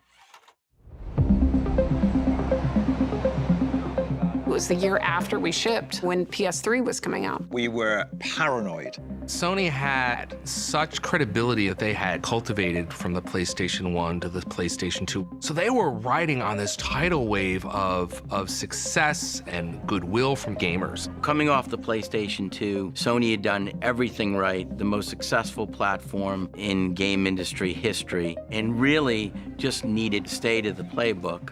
In contrast to that, you just witnessed Microsoft coming to market at the right price a year before you're able to come to market. So you know you're facing formidable competition. PlayStation 3 is the best-of-breed computer entertainment platform. PlayStation 3 was positioned as a premium product from the get-go. This was going to play games, but it would also play Blu-ray discs. So it was seen more as kind of an entertainment machine. We knew they were going to be somewhat arrogant. The next generation doesn't start until we say it does. And they would price their console to where they felt they needed to have it because they felt that they were untouchable. This is sort of pre-live streaming era, and a bunch of us were huddled around one person's laptop, like a 15-inch laptop screen, streaming Sony's press conference. And then they dropped the price. In North America, the PlayStation 3 will be available at retail for $599 US, $659 Canadian. Wait a minute, did $599? $599. Nobody was prepared for that. Back then, consoles didn't launch at those kind of price points. It was like, holy cow, we just got handed this generation. We were high-fiving each other, people were crying. There were just all these ways that Sony had put their own foot in their mouth. Sony said it would be a privilege for people to work extra hours to afford their overly priced console. You have an over-engineered machine that's going to be incredibly expensive to manufacture. And that opened a window for Microsoft to be able to sort of say, hey, like, we have a great system that's going to play all the games you want to play.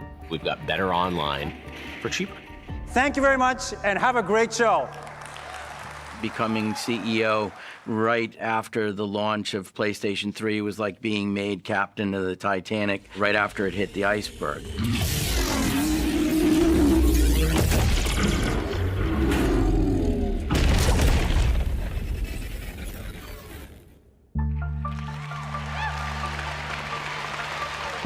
After Sony's announcement, we could not wait to get on stage the next day. Couldn't be more excited to be here because we're delivering the next generation of gaming right here and right now with titles that are nothing short of spectacular. We had a lot of PlayStation fans and even Nintendo fans who were coming to Xbox because we had the best games, we had the best system, we had the best online network. We led in every aspect. With the help of our incredible partners, we're delivering on that vision with Xbox 360, with a high-definition gaming experience more powerful than anything else in the industry. Yeah, we were riding high, we were celebrating. I'd say the morale was extremely high. And we had so much pride in this product. Everything was great. And then the storm hit. You bought two? Before launch, engineers had worked around the clock to fix 360's early technical issues. But by June 2006, there were reports of an entirely new, never-before-seen problem. Distress calls flooded into Redmond. Something had gone terribly wrong. It was in the forums, and I started to notice that something wasn't right. There was a lot of chatter about console failures. Dude, what? Your Xbox? You might want to take a look at it? Over time, we kept hearing more and more about it. We'd go to a launch event for a game, or we'd go to meet with games journalists. Then they would all start talking to us about it. Like, before we can talk about new features, we want to know, is this fixed? But we had no sense of how big of an issue it was. We didn't even know how to deal with it. And then we saw more reports of it. Microsoft have been in the news with their latest computer system, but it seems the last big product they launched can have some problems. That's the first time I've seen this. There it is. Mother. The Xbox 360 had a really cool feature where there were 4 green lights around the Xbox emblem. Each of those lights corresponded to a specific controller, and so that's how you knew what player you were in the game. We also used the ring to tell people when there were issues. It's like the check engine light on your car. And this is what we called a core digital error. And this was an indicator of the system detected a major issue. The error state was just that there was no communication. So the machine was just basically telling you, I can't do anything. This would show up as 3 segments in the ring being lit red, which would come to be known as the red ring of death. It's the red ring of death. Red ring of death. I got red ringed. Everybody got red ringed. What the? Are you kidding me?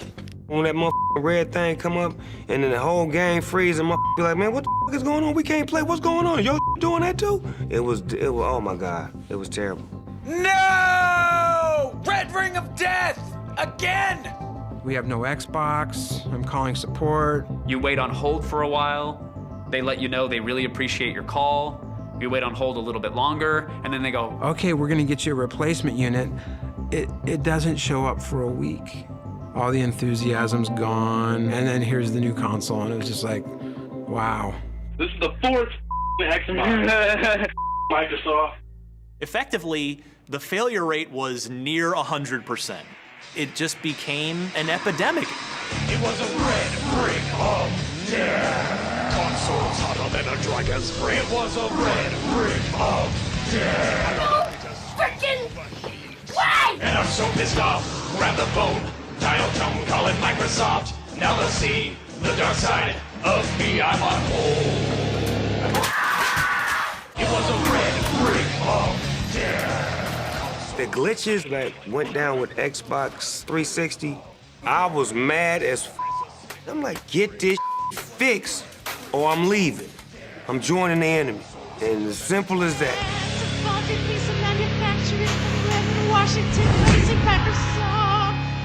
I feel kind of sorry for it.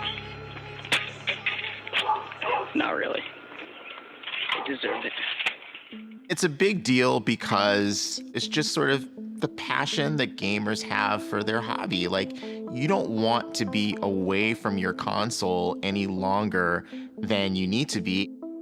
We felt the customer's pain. I had 3 boxes replaced, personally at my house. And it does make you think, okay, I work here. And this experience is not a pleasant experience and sending your Xbox back. Microsoft's gonna ship you a cardboard coffin, and that's what gamers were calling them online. Did your cardboard coffin arrive? I finally got my coffin, but hopefully I'll get him back. And you'd put your 360 in it and ship it on back to Microsoft. I remember going out to the curb and meeting the UPS guy and looking in the back of the UPS truck and seeing wall to wall, Xbox returns. The fact that it was happening to more and more people, and Microsoft was shipping a lot of hardware. That just combined to this feeling that, hey, are you guys really taking this seriously? They're continuing to sell defective hardware. So a consumer could walk into the store today, buy a 360, take it home, and it's a ticking time bomb. Is there any speculation out there what the problem is?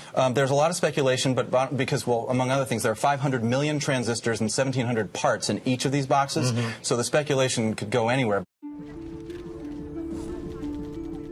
Whenever we had new game launches or new system updates, I would be out meeting with the top games journalists, showing them all the new stuff. And I'm trying to sell them on the future, and they're like, dude, my console's not working, it's broken. For those who have experienced the flashing red lights, what causes this exactly? That's kind of part of the problem, Kevin. Microsoft has been very vague about the specific causes. They won't cite any specifics. They won't say exactly why. We didn't have all the answers at that time. We were trying to figure this out. Do we have a heat problem? Is the solder in key components in the motherboard, is it cracking up and drying out and we're losing that connection? We just couldn't figure it out. It's a long process. You had to test it at the board level, you had to test it at the system level, and then you had to test it in the rack level. And we had almost 1 million of them sitting in our bone pile. We'd fix the ones in the bone pile, we'd send it back out to the customer, and it turns out that wasn't the problem, and it would break again. And I'm saying, man, this is not going to end. After the 3rd or the 4th issue that we ran into, I remember thinking, hey, maybe we're in over our heads. When we got to the point where we said, we're not figuring this out fast enough, we made the call to shut down production. We went line down at the factory. We wanted to figure out how to solve it before we built any more units to go to customers. It stretched every bit of our imaginations to try to figure out exactly what was going on and how to fix the problem. This went on for months. These were the darkest days of my career.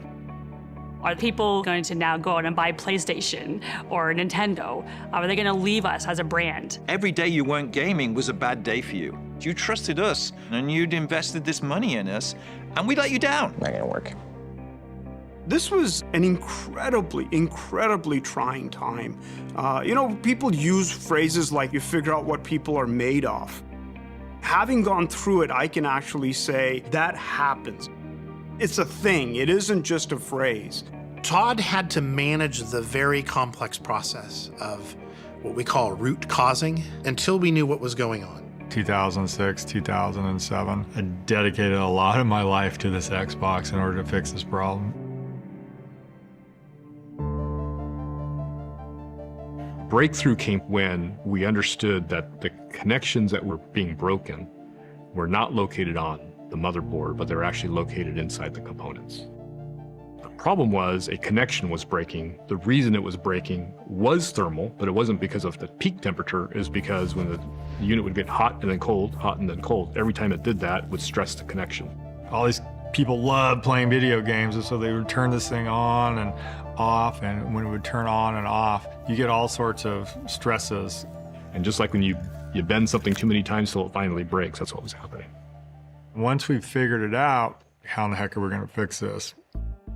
Peter Moore and the executive team faced a big decision about trying to fix this with all these boxes that were out there in the wild. This was something that could tarnish the brand. They needed to do not just something, they needed to do the right thing.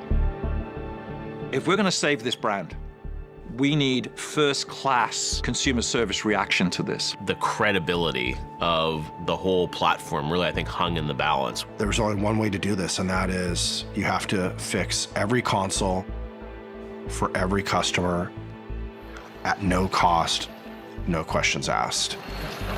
I think we're off to a good start. I remember sitting on a whiteboard writing out some simple math on repair rates times $1 times a customer times an amount equals a number. And that number became pretty big. And I remember feeling in my stomach this is gonna be a bigger issue than I thought. By the time we looked at the cost of repairs, the lost sales that we factored in, we had a $1.15 billion problem. Peter had to go to Steve Ballmer and basically say, hey, bad news, I need $1 billion to go fix this issue. I'm expecting to be ripped to shreds. Come on! It is a make or break situation for Xbox. If Steve Ballmer does not give Peter Moore the money to go fix it, Xbox is dead. Like, there's probably no question about it. To the credit of Steve, and I can still see him looking at me right now, he said, do it. Just do it. We'll figure it all out. We'll take the hit. Microsoft will spend at least $1 billion to repair serious hardware failures with its Xbox 360 video game console. Over 200 million of this was simply one-way overnight shipping around the world.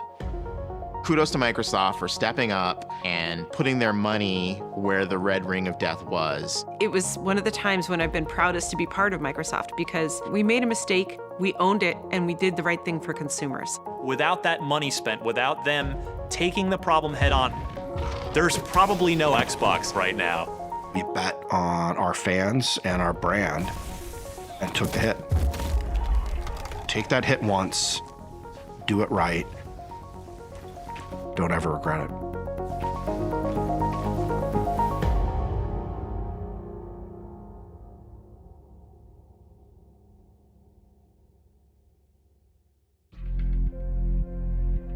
When the 360 died on me, I was pissed that it died, but I wasn't pissed at Microsoft. I just really wanted to get the 360 again and start playing again because it was just awesome. It was frustrating, but they had hooked us. So when you hook somebody, you know they're not gonna leave. They're gonna work with you through difficult times. That was a good sign that people love the thing that you're building. But even $1 billion mea culpa may not have been enough had it not been for two X factors: a library of celebrated game titles, and support from game developers who loved how easy it was to program for Xbox 360 and saw in it the potential to take gaming to places previously unexplored.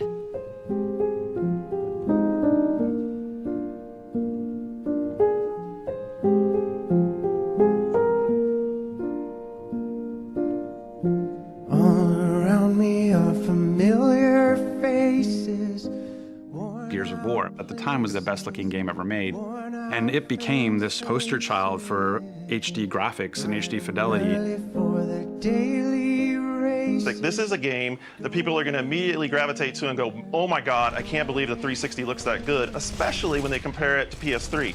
Because this game looks better than anything on PS3 right now. It was the fastest-selling Xbox 360 game. It sold like 1 million units in the first couple of weeks, and that really propelled the 360 in a big way.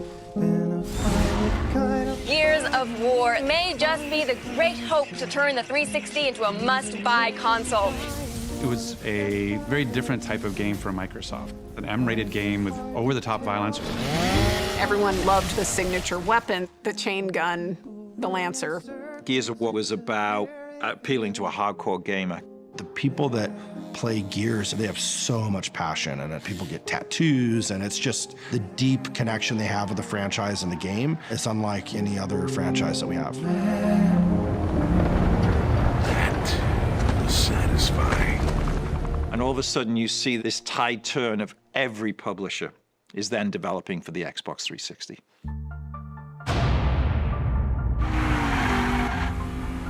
We secured a lot of big games for Xbox 360. You know, we published titles like Mass Effect. We had Splinter Cell from Ubisoft, of course. We really had this incredible portfolio of games. We were the shooter box.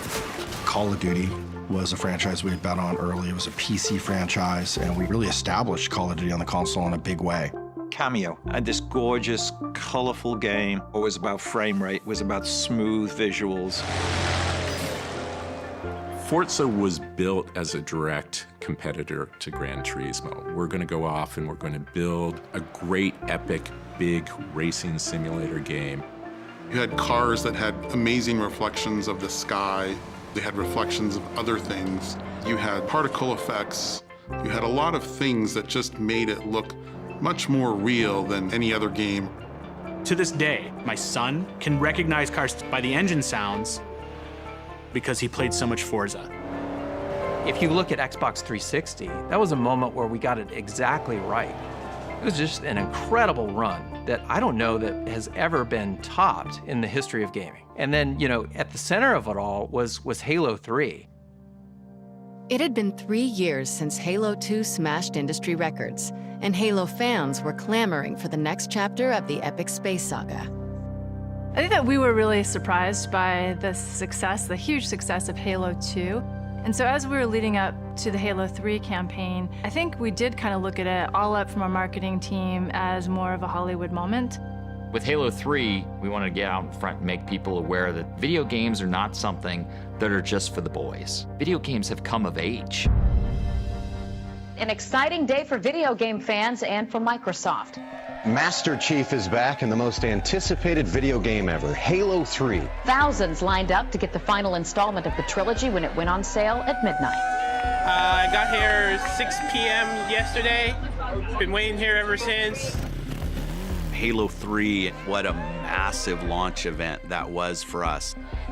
They have 1 million pre-orders, which is pretty much unprecedented. Halo is projected to sell 4 million copies its first 60 days. More than twice as many as the 9 runners-up combined. It's only the biggest game ever. We were no longer some tech company trying to be in video games. We were launching one of the biggest entertainment properties of all time. Halo 3 embodies our vision for the future of entertainment. The franchise spawning everything from clothing to action figures and rumors of a Halo movie. Halo 3 really started to make gaming the mainstream cultural phenomenon. Its first day sales could outdo not only the final Harry Potter book, but the debut of Spider-Man 3. When everything was tallied, we had generated over $170 million in revenue in the first 24 hours, setting a new record for the biggest day in entertainment history. It was just an amazing moment. It was one thing after another. We had games, we had Time Magazine. Everything started clicking and it felt like something's happening. We delivered the right content, the right hardware, the right games, at the right price, and we were showing massive momentum. The ship had sailed and sailed magnificently and kept sailing full steam ahead. Only a week ago, Peter Moore took the stage in Santa Monica, California for Microsoft's E3 press event. A mere 7 days later, the man in charge of the 360 and the Games for Windows division has decided to move on to EA Sports. I left Xbox because I felt like I had done what I needed to do. Ironically, he'll be replaced by Don Matrick, the former president of EA, but one has to wonder, with the face of the Xbox gone, how will this affect the 360's standing in the console wars? Don Matrick was a really accomplished game developer. As a kid, he wrote these amazing games, and he was just super smart. Don's really an innovator. He's a business leader. He's really into the tech. He really wanted the Xbox to be a product that could reach a broader and broader market. When I joined Microsoft, Steve Ballmer said Xbox needs to have more than a true product lifecycle.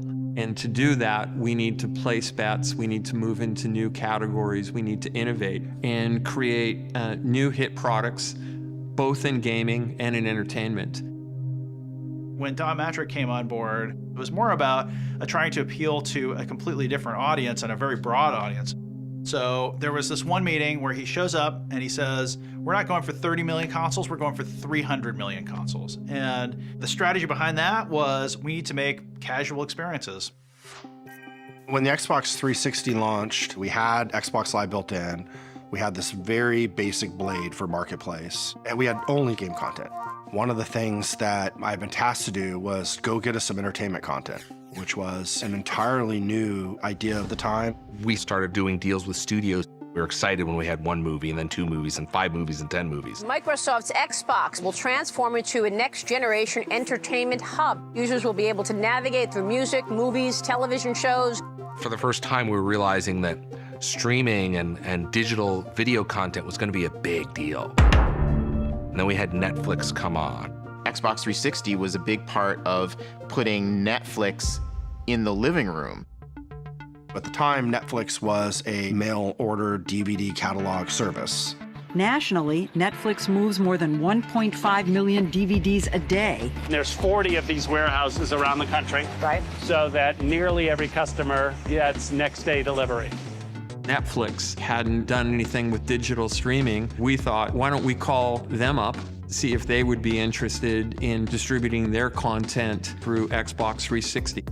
We definitely accelerated their growth because we introduced them to tens of millions of devices that were connected to a TV overnight. It's a great opportunity for Xbox members to never leave the sofa, watch movies from Netflix, play great games. It's a great platform. And it's like, what should we do next? Well, we brought HBO, we brought Twitter, we brought Facebook. Today, that may not seem that revolutionary, but at the time, the idea to be able to do that all in one box had just never been done before. Our Xbox Live community, the digital streaming services, the gamer tags, the achievements, the experiences, they were things that we would hear consumers say they loved and competitors say they were envious of. Xbox Live really proved that people wanted digital content. I think that created this sort of ripple effect that affected Nintendo. They knew that they probably needed to shift on how they did some things. They weren't just going to give you another console, they were going to give you a console that did something different. This is Mike. By day, he's Mike the businessman. But when he picks up the new Wii Remote from Nintendo, he's Mike the warrior superstar athlete man. Holiday of 2006, Nintendo released the Wii and turned the world upside down. We're confident because for pick up and play games, there's nothing like it. For baseball, for tennis, games like that, it's fantastic. But with the nunchuck, what you're able to do in a first-person type of game is a huge step forward in control. Nintendo came out of left field with a device that wasn't based on technology. It was based on a simple entertainment experience of being able to play a game without being a button masher on a controller. It really resonated with a mass audience, a wider audience. All of a sudden, parents are playing video games with their kids again. Suddenly, you heard people talking about video gaming as something that was good for you. Wii Fit is about bringing fun into fitness. Video gaming as an approachable thing that everybody could do. They went after senior citizens, they went after female gamers, they went after people who are not traditionally gamers. Clearly, they expanded the audience and they took gaming to mainstream entertainment. I remember Bill putting a lot of pressure on the Xbox leadership team. How did we miss motion gaming? What can we do to catch up? We need to compete. We need to advance our game strategy. We don't want to do a Wiimote ripoff. We want to do our own thing. Don also had this vision for controller-free gaming. What would it be like if instead of waving something, we were recording movement? We were recording state of people physically through a camera. The controller, he thought, was this impediment to more people playing games because you had to kind of learn this device. And his view was like, hey, if people could just like swat at things or move things or drive a car like this. It's kind of crazy, but it's like if you could drive a car like this, that would make more people more willing to play video games. We set out to really make the console approachable to a whole new generation of people, to a whole new set of people that wouldn't otherwise think about gaming as something that it was for them. We had already been doing some technology exploration where we could map people using depth sensing and RGB cameras and microphones and stuff, and you could have that by your television. Rather than holding something, you could still get these similar type of experiences. The idea that we were going to use IR kind of display, projection and reflection to measure movement was pretty magical. Every step of the Kinect process was an inventing step. A lot of this work, we had to figure out how to hack our way into it. We prototyped probably 30 activities. We found that the whole body activities were actually the most fun. And so that's what we ended up focusing on, to create something totally new for gamers.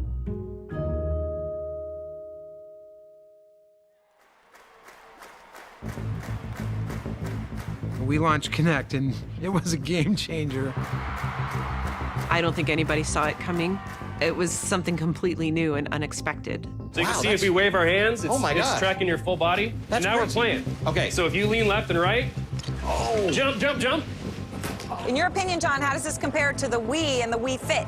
Oh, completely blows it away. And this extends far past just gaming. It's crazy. It's Minority Report status. That's how I see it. When I saw the Kinect, I thought, oh, finally. Like, this is something we're going to use for VR eventually. It's going to be amazing to have you in the game. Because it's motion gaming, people think, oh, it's like the competitors. It is a completely different thing, and you have to play it to understand that. And the games were really fun. It really unlocked a new game experience for people. Fireball! Start getting people all cheering and yelling and, you know, encouraging the person who's actually playing to try new things. The idea that, like, you would have people over for dinner, and then afterwards, everybody would want to turn on the Xbox and go play ping pong or go play Kinect Sports or go play a Dance Central. That just gave Xbox 360 a whole nother sense of purpose. In the first 60 days, we sold over 8 million Kinect sensors worldwide.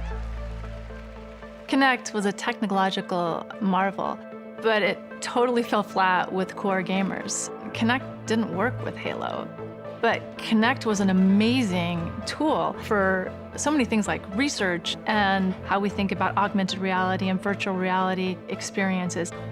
It's been fun to watch innovation of computer science come not from academia or industry, but to come from gaming. And it turned out that Kinect creative community just went on to do incredible things with this device. People got into hacking the Kinect early last year. Smartly, Microsoft responded by welcoming that and encouraging more development. People were taking all the IR data and the voice data, and it was a rich source of creativity for other types of applications. What is neat is the technology that is used in video games now and how it can be applied to other things, not just gaming. And they're calling it the Kinect effect. Microsoft's Kinect could revolutionize medicine. Being used to aid the rehabilitation of stroke patients, also by people who work with autistic children.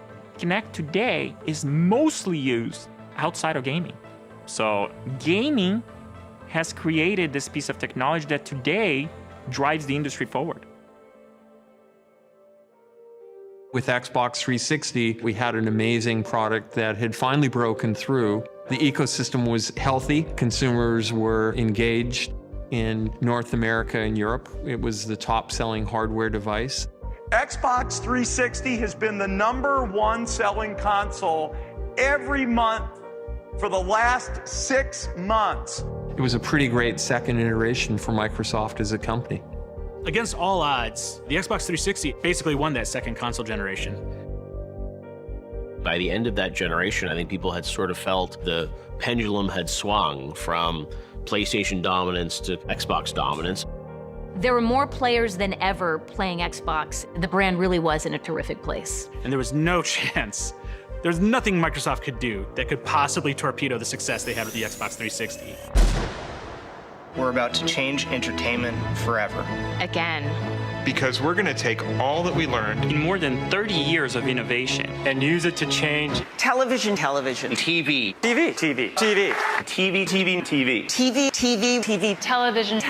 television, watch TV. Team Xbox is on a new mission.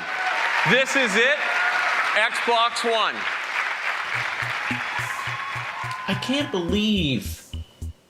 I cannot believe this press conference. We've got this vast amount of gamers that are increasingly loving Xbox, and we're building great experiences that they've never seen before. And now we're going to be the connected TV, so we're going to have the set-top box for the living room. And it turned out like nobody wanted that. Oh, hell no, Microsoft. Hell no.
The battle to control the entertainment pipe into your living room just got a bit more interesting.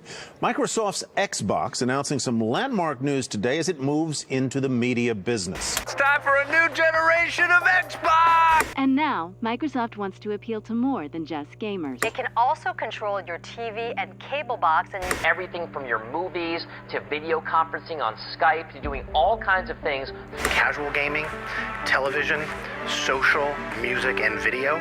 The game console will transform into a next-generation entertainment hub for both gamers and non-gamers alike. What if I told you that going forward, our competition is not going to be Sony and Nintendo, but television and media? Oh, God. There's a new contender in the video game wars. Xbox is going to be the future. Truly the future of video games. Xbox. Taking over the living room. Limitless, connected digital entertainment. You guys never understood. The company is going to face fierce competition. Sniper! It's a ticking time bomb. Makes me very nervous to actually play this for you. Xbox getting a major overhaul. A bold vision for the future of gaming. Xbox!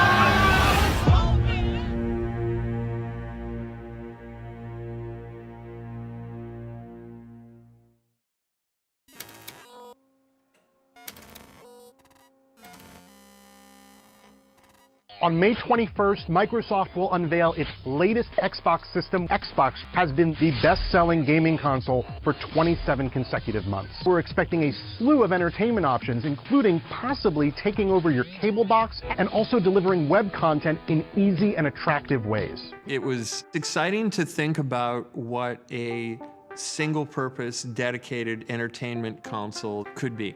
So we picked that as a path with Xbox One. We wanted a broad device that touched all parts of gaming and entertainment. Go on, put your hands in. We wanted to bring new audiences into Xbox. People that were outside of what traditionally was thought of as our core gaming audience. That was really the intent at the time. Within the company, there's always a sense of do more and grow, but I think Dawn was looking for like, what's that next big leap after Connect? And I think there was a sense that TV could be that thing. Microsoft's gaming platform is becoming a true entertainment hub. It just announced that for the first time, people are using the Xbox more for entertainment, TV, movies, and music, than for playing video games. Having our team think not only about gaming, but television, movies, stories that lived inside our gaming community was something that I believed in. Okay, this is an interesting idea. Microsoft's going to get behind linear entertainment as well. Xbox Entertainment Studios. The idea was to take Xbox, the brand, from gaming to Xbox, the brand, as entertainment. Movies, music, television. There's going to be a number of documentaries. We all had big eyes for that. It's like, whoa, we're going to go Hollywood now. And action.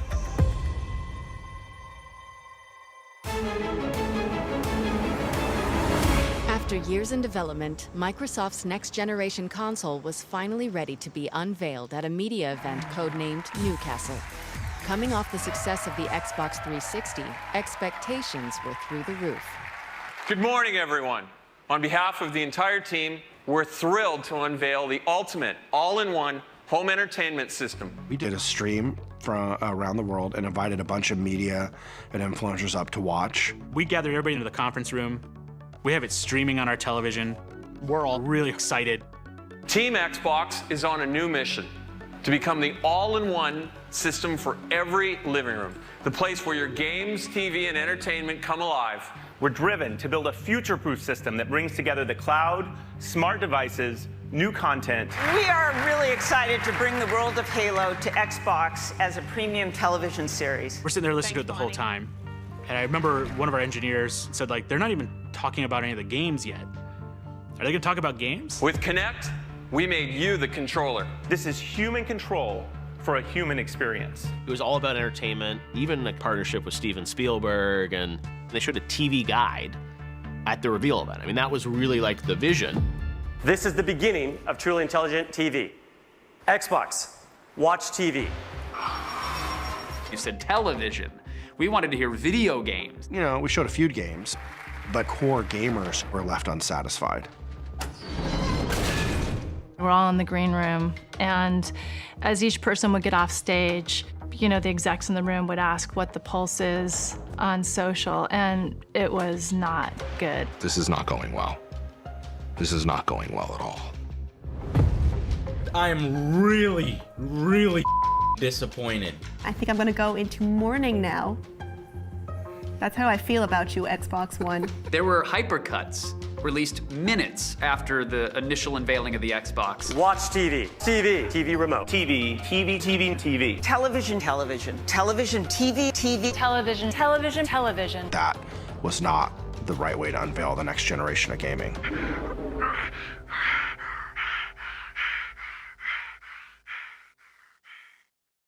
Wow.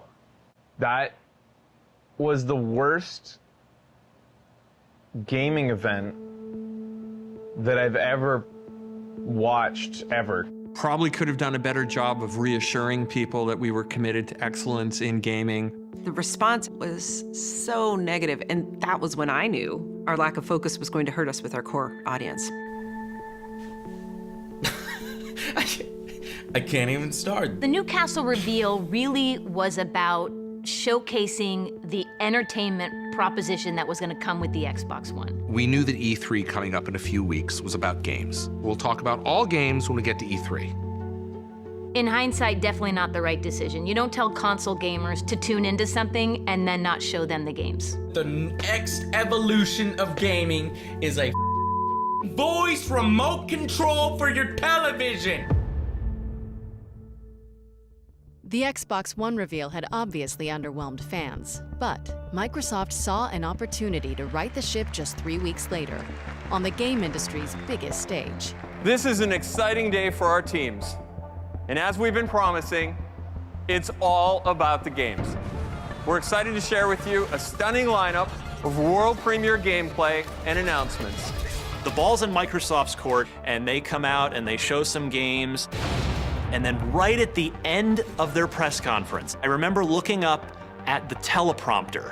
Xbox One will launch this November in 21 markets around the world at $499 in the US. $499. At the time, the ideal price point was $399. Anything that over $399, you're in for a real struggle.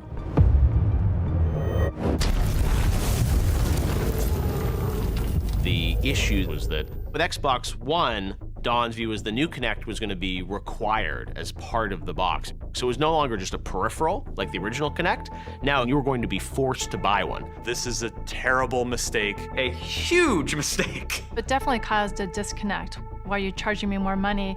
I don't want this. Kinect had so much promise. It just wasn't ever going to be a thing that hardcore gamers wanted. Especially when it upped the price by $100.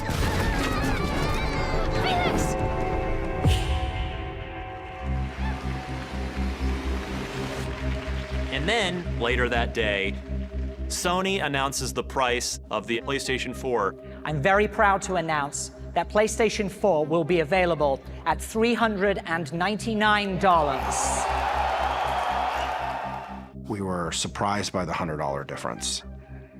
You know, then it's like, that's a pretty big headwind to come back from.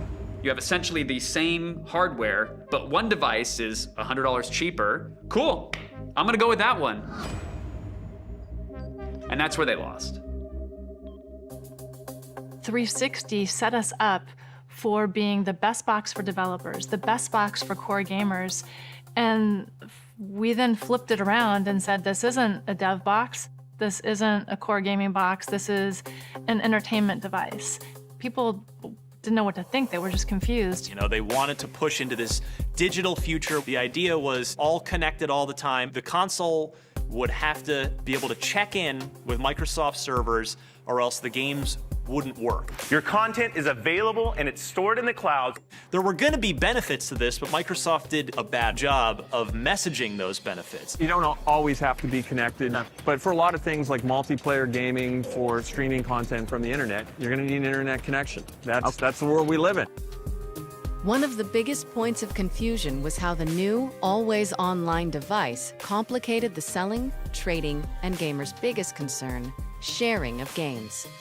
We knew the digital age and era was coming. We knew it. The original concept was you were gonna have to be connected to play your games. You're gonna play your games on your Xbox One, here's a disc, load it in, and you were gonna have to get a license for that disc. But you had to be online to buy the license. So it's a great way to not have people do big downloads, but here's the disc and just pass it around. That's it, simple as that. Well, that wasn't clear.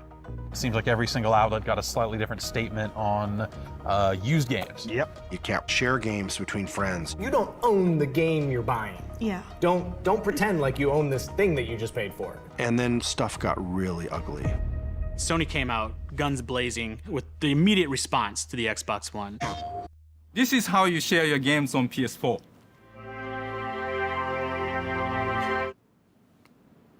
Thanks. One person just hands another person a disc, because you weren't going to be able to do that with this always online Xbox One. Your game is your game. You own it. You can sell it. You can trade it in. That was that was brutal.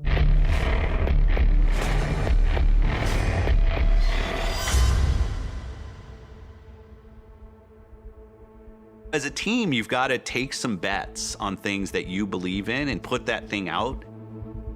Clearly, in hindsight, it was wrong. People didn't want to spend $499 for a box to plug into their television to watch TV.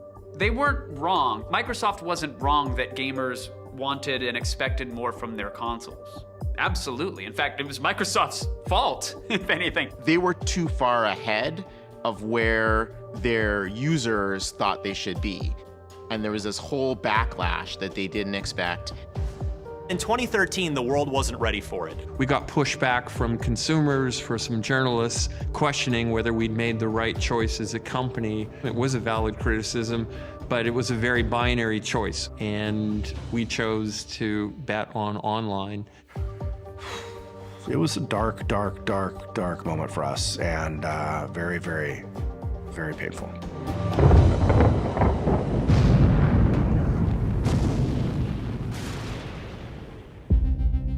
News raced around the tech blogs Monday that the man behind Microsoft's future console, the Xbox One, is leaving the company. I wish that I would have had an opportunity to stay to execute on the vision and the capabilities that the team had created. But I ended up in the summertime announcing that I was going to be leaving. I just remember getting an email from Steve Ballmer that essentially said, Don Mattrick has left. I think we all just sort of looked at each other and were like, okay, so what happens now? There was no fear, no failure. But the rules have changed.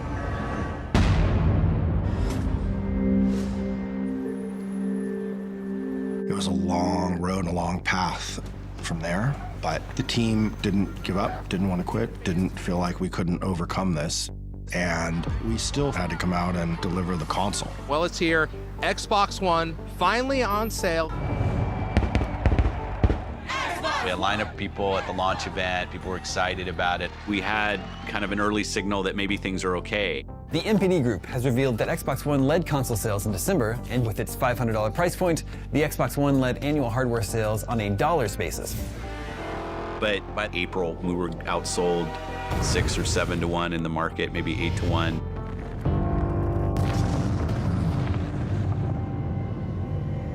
This was really bad, like catastrophic bad. The reality is, when you have moments like this, the future of the brand is at stake. You question whether or not you're gonna be here in 5 years.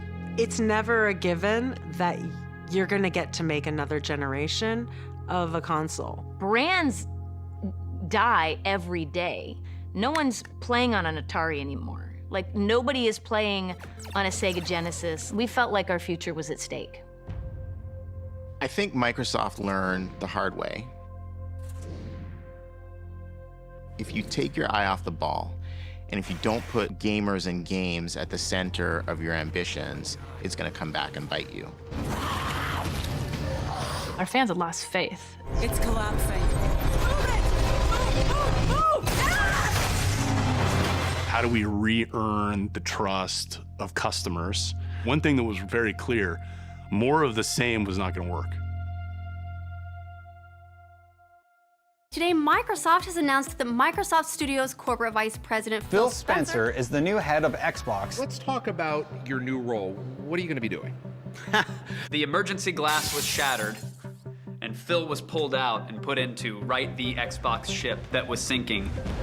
He was there early days, studied under Ed Fries, so he knew exactly what made the original Xbox work. He was a gamer, but he was also a longtime Microsoft guy, so he's sort of the perfect hybrid. He is a proxy for gamers. They believe in Phil. I play lots of games with Phil on weekends and evenings, and he's always thinking about the player first. Having someone lead the platform who comes from that place. It was a big turning point for us. We needed somebody that could lead us, that we trusted. We cared about the team. I had no training in running a team of that size or the platform team or the hardware team. So I knew that it would be a challenge. One of the things that was really hard about the Xbox One launch was Phil had more than a broken business. He had a broken culture. There were people who would literally come up to me in tears. Who had killed themselves to try to get a product into market. The product did not make gamers happy. So I knew we had to get the team on board. We have to believe in why we're here. The first thing that Phil did was he went after culture. I wanted to try to continue to see Xbox be an important brand in gaming, but it's not just about me. As a leader, you realize that if we can't empower our great people to do great things, that we should give up. I knew that this effort would take the entire team, and it was going to be incredibly hard. Under Phil's leadership, and with a green light from Microsoft, the Xbox team launched a plan to pull back from the edge of console obscurity. Xbox had a lot of plates to spin. They had to gain the trust of developers, they had to make a statement with the gamers, reverse all the messaging that they made, and that's not a switch that you flip overnight. That can take years. years. I don't think there was a question around where I wanted to focus. We know that day one customer every year has to be the gamer. You expand from that gaming audience out. With Phil being in charge, it sort of cemented putting a game face back on Xbox. Marty, big news today. Yeah, bombshell. Microsoft announced that a connectless Xbox One is coming June 9th for $399. Yeah. One of the decisions that we had made is that we were going to offer Xbox One without Kinect and lower the price by $100. This is what everyone wanted. Xbox Entertainment Studios, which is better known as the TV division, has been shut down. Shutting down Xbox Entertainment Studios was really just trade-offs we had to make. All of the investments that you're making in that entertainment, the movies, the TV shows and things, are gonna come at the expense of making the same investments in games. And we still had more games we needed to make. Microsoft has announced a new platform for independent developers looking to bring their games to Xbox One. Game content is the thing that's going to drive our success as much as anything else that we do. We needed external independent developers to be successful on our platform. Independent developers have fundamentally changed the way we play games this generation. The smartest move that Microsoft made was they took Chris Charla, who was a developer, and said, we're going to allow self-publishing, and this is the guy who's going to really help that. Players don't care if it's from a big company or a single person. They just want to play fun games. And our job as a platform holder is to make that happen. This is a guy who was a developer, a smart guy. He understands the community. He's been there himself. He was great in that role. Major League Baseball publishes a baseball game through the ID at Xbox program. Fortnite from Epic came through the ID at Xbox program. We have the ability to get, small, cool little ideas up on the big screen. It's just an amazing experience that none of us really saw coming. Back when Microsoft said Phil's going to be in charge, our faith went way up that things were going to change, and then right away they did. And then when Microsoft showed that they were making these moves, you were like, this has all the opportunities to really go the right way, but the gamers were still upset. And you're like, well, look, it's a big ship, but the changes they just made, give them a chance. While lowering the price of Xbox One and reprioritizing developers were major steps towards getting back into the good graces of gamers, a desire to enlist an entirely new generation of players inspired Xbox to go somewhere it had never been before. Let's go to a place where everything is made of blocks, where the only limit is your imagination. The team said how many kids have their first experience with any video game with mom or dad's cell phone in the back seat playing Minecraft. The company best known for Windows and word processors will pay $2.5 billion for Swedish game developer Mojang. That is the company behind the wildly successful, ever popular Minecraft game. No, they're gonna mess it up. Right after the acquisition, all of the public perception when you read about it in the press was that evil Microsoft was going to come ruin Minecraft. Can Microsoft keep its hands off Minecraft and just keep that pure experience? There was an assumption, again, that old console war thinking that Microsoft would pull it off of any platforms that weren't Windows or Xbox. And there certainly could have been a decision that, look, we just paid a bunch of money for this game. We needed to go help Xbox. So from now on, the only place you're going to be able to play Minecraft is on Xbox. There's got to be something bigger going on here. But I'm grateful that Phil Spencer understood that what we had was a cultural phenomenon, and what we had acquired almost as much as a game was the community that came with it. Go, Red Side, go! Come on, Red Side! Come on! The world is changing, and the idea that limiting the places where people can experience your games is not always right. Whether you're playing on an Xbox, PlayStation, an Android, iOS device, our goal is to continue to evolve and innovate with Minecraft across all those platforms. The decision to make Minecraft accessible across all platforms surprised the industry. But Xbox had something on the horizon that would upend it. Wondering what's going on, eh? Wonderful. Let's get started. With all of the things that we're trying to go do, creating Game Pass was a decision that was going to be disruptive to the industry. Oh, hey! Game Pass was the first service where you'd have access to a library of games and you could download and play the games in their full fidelity locally. We heard from people who said buying multiple $70 games is actually just economically not possible. And people wanted to play across devices. With Game Pass, you now have a shared library with your friends. And you can just decide to say, hey, let's go jump on and play this. What we learned as part of it was kind of not necessarily something we do at the beginning, but became this part of the journey, is it also created enormous value for publishers. Developers that might not have had the front row or front seat, they're in there, and they're on the same level as Halo. You know, when you're building a game, if you're not a known IP, it's really easy to get lost.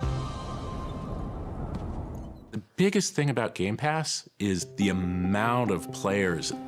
I can put a game into Game Pass and 10 million players can show up the next day who might not have decided to plunk down $60 for my game. It lowers the barrier to entry. It makes it easier for you to experiment and choose. The people that subscribe actually play more games. It's just like flick, flick, flick. Oh yeah, I'll play this one for a while. And now you see other companies considering and moving in faster to the Game Pass model. Game Pass is probably the future of how we distribute games.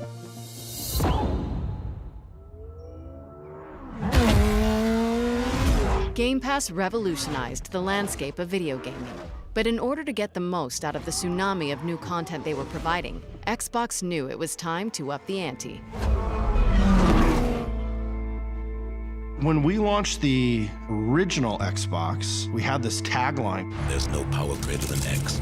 And we were the most powerful, and we owned that. That's what our gamers expected from us. That's what we had delivered early on. We were always the most powerful console. And we lost that with Xbox One.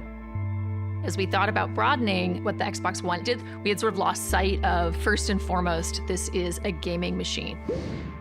The PlayStation 4 was a technically superior experience. You know, one friend tells his friends, hey, it's better on PlayStation 4, you should play it over there, and that just spreads. You know, if we were a car company, we always made the fastest car, and that's what was where our brand was. But for us to get back to what we were always about, we needed a console that would be more powerful than any other console. It was about reclaiming the horsepower narrative. So Phil delivered Project Scorpio, which they called the Xbox One X. We went back to our roots of being the most powerful console ever built. More power, more pixels, more frame rate. It was all about core gaming goodness. True 4K gaming. They engineered the world's most powerful console. They win back a lot of gamer trust with that. This monster was almost like the rebirth of the Xbox brand. To continue to make sure there is no power greater than X as we thought about the future. The most powerful console is a thing of beauty. I think the big thing for me is just games. How do we deliver the best games to people? Get the games that our players love. We said, you know, content is critical. And one of the best ways to get the best games is to invest in studios. That's what we like to see. But making games is hard, it's complicated. It's about, hey, can a group of people actually effectively create something together? We have to be really thoughtful and mindful about respecting the culture and the heritage of the studio, but also infusing, you know, kind of the power of Microsoft. There's no magic formula for that. You know, I think that's more of an art than a science. One of the biggest missteps that we learned from in the past was Lionhead. We had already published Fable 1, and it was a hit. People loved it. The beauty of that game, it was basically like a moving stained glass window. People wanted more, and so we bought Lionhead. Those were good years. The game was great. Just everything came together. But after Fable 2, Connect came along, and the Fable Connect marriage just never really took. And then Fable Journey was a passion project for a lot of people, but I think it deviated pretty significantly from the pillars of what made Fable 1 and 2 so popular. There's some very, very sad news coming out of Microsoft today. So they're shutting down Fable developer Lionhead Studios. We acquired Lionhead in 2006, shut it down in 2016. A couple years later, we reflected back on that experience. What did we learn? How do we not repeat our same mistakes? You acquire a studio for what they're great at now, and your job is to help them accelerate how they do what they do, not them accelerate what you do. I wish Lionhead were still a viable studio. It is only when you fall that you learn whether you can fly. When we launched Xbox One X in 2017, we knew studio acquisitions were going to be huge for us. The studios we had were creating amazing games, but we wanted to have more. And the challenges that we went through with Lionhead taught us what to do this time. Welcome to E3 2018. So with the many failures of the Xbox One, they're a distant second to Sony. But to their credit, they had been doing everything right. The potential is there at E3 2018 to regain that foothold in the upcoming next generation. We know that exclusive games from our Microsoft studios are what originally turned so many of us into Xbox fans. The first and greatest instance of us showcasing what we do for players is what we do with our studios. Phil, he took out the credit card, went on a shopping spree, bought some amazing companies, started promising games. I'm excited to welcome Undead Labs to Microsoft Studios. It doesn't matter what your technology is. If you don't have the games, we were done. Content is king. Ninja Theory, Compulsion Games, a brand new Microsoft studio. The Initiative, Playground Games. Yesterday was a huge moment. You brought not one, not two, not three, not four, but 5 new studios. The acquisitions kept coming at a blistering pace. We'll be acquiring In Exile Entertainment, Obsidian Entertainment. We doubled the number of internal studios to 15 internal studios and made a big group of acquisitions. Double Fine Productions. Buying all those studios, Microsoft focused back on the hardcore gamer. We're highlighting 60 games for you. 14 games from Xbox Game Studios and over 30 games premiering in Xbox Game Pass. Let's jump in. This volley of acquisitions created one of the largest, most diverse catalogs in the industry. But Microsoft had its eye on one more target, and it was a big one.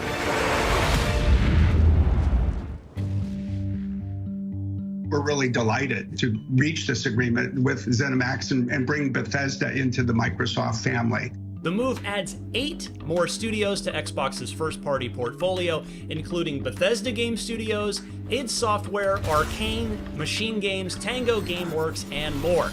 What you really see us doing is broadening the opportunity for people to participate in what is one of the world's greatest entertainment and leisure time activities. It's a game changer because it's bigger than anything else we've ever done in gaming. It's the 3rd largest acquisition in Microsoft's history, which still blows my mind. And so now more than ever, our commitment to games is absolute.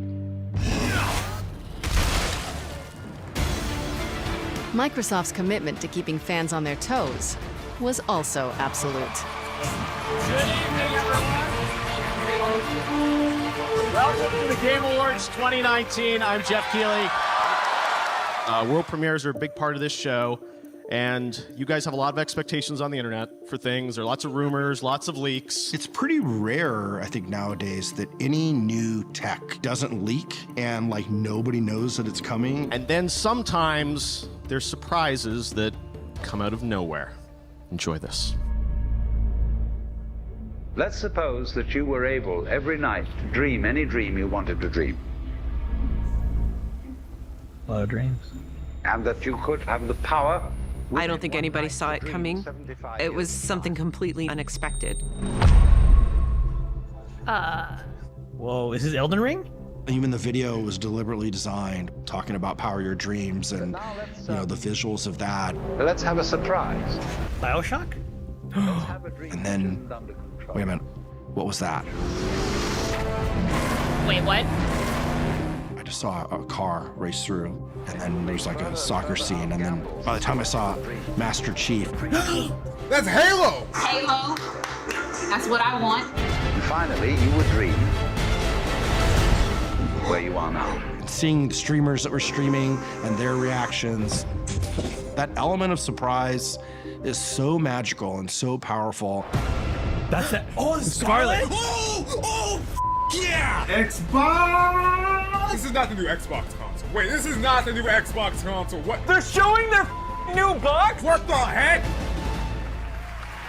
For 18 years and 3 generations, we've designed Xbox consoles to power your dreams. Oh, my boy. You dog. Meet the Xbox Series X. It was nutso because I had no clue it was coming, and I was there. Our fastest, most powerful Xbox will set a new bar for performance. Games are going to look better. You know games are going to play better. It is, in fact, the most powerful console you can have in your living room right now. Yes! Yes! When we talk about freedom to play, Project Scarlet is the formation of our future in cloud.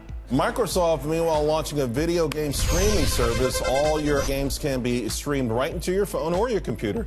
The same way the original Xbox bridged the gap from early adopters with broadband, this powerful beast of a machine that can play games locally, it's also going to connect to the cloud. So it will bridge the gap between traditional in the living room local gaming and cloud-based gaming. We envision a world where you can play any game with anyone on any device. It is the next instance of what it means to game anywhere. We're streaming from data centers around the world to people's cell phones. We have thousands of people doing it in 3 continents. Like, that's just crazy. And I'll be damned if it doesn't actually, I mean, it works. It actually works. Where are we? I'm a big believer in the technology access story of Project xCloud.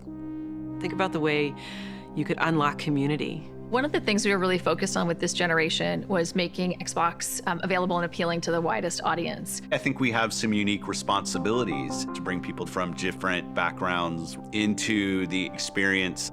And in order for us to succeed in that, we need to have the right services and content and creators building things for all kinds of players.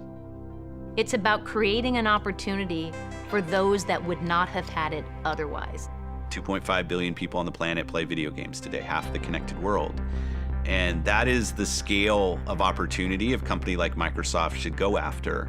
Being bold and making bets is part of the culture of what it means to be here. I think that's true now, and it was true from the beginning.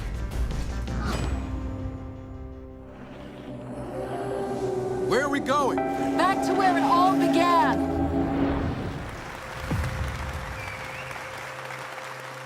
And we had some guys at Microsoft came and said, we should do a console. A Microsoft console? It's insane to launch a game console. When you're Microsoft, you made frickin' Windows and a spreadsheet. Bill Gates took a bet on us.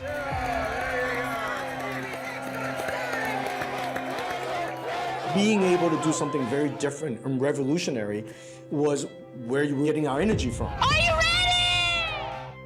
If you think about where we were 20 years ago, when I first moved into the games group, my dad was horrified because gaming wasn't a career and gaming was something that nobody did. One of the most incredible things is this turning point in how gaming is viewed. That evolution of people suddenly seeing the value of the community that comes with gaming. There's a fundamental change to the way we think about human interaction. There he is. We can have deep, meaningful relationships with people a world away that we've never met in person. 11 years of playing together. 11 years. We finally see each other. Even in recent history, throughout 2020, we saw that people recognized this as a way to have a social experience in a time when we had to be distanced. The pandemic got people to rethink how they think about video games. Children can sit and play Minecraft with friends and build and create something and connect. And at the core, that's what Xbox is about. As Xbox continues to grow, I think it's going to continue to shape the future of the gaming community. It goes beyond how many units they sold. It goes beyond which generation they won or were dominant in. I think a company like Microsoft, we should stand for something more than just what place we're in. And I want Xbox to be around forever. And I want to be able to look back on it and say, we really use this opportunity to shape culture. So I'm announcing the Xbox, the future of console gaming, a whole new platform that all of you are going to take in directions that we can't even imagine. And the empowerment that comes out of this is going to be amazing. The power of X.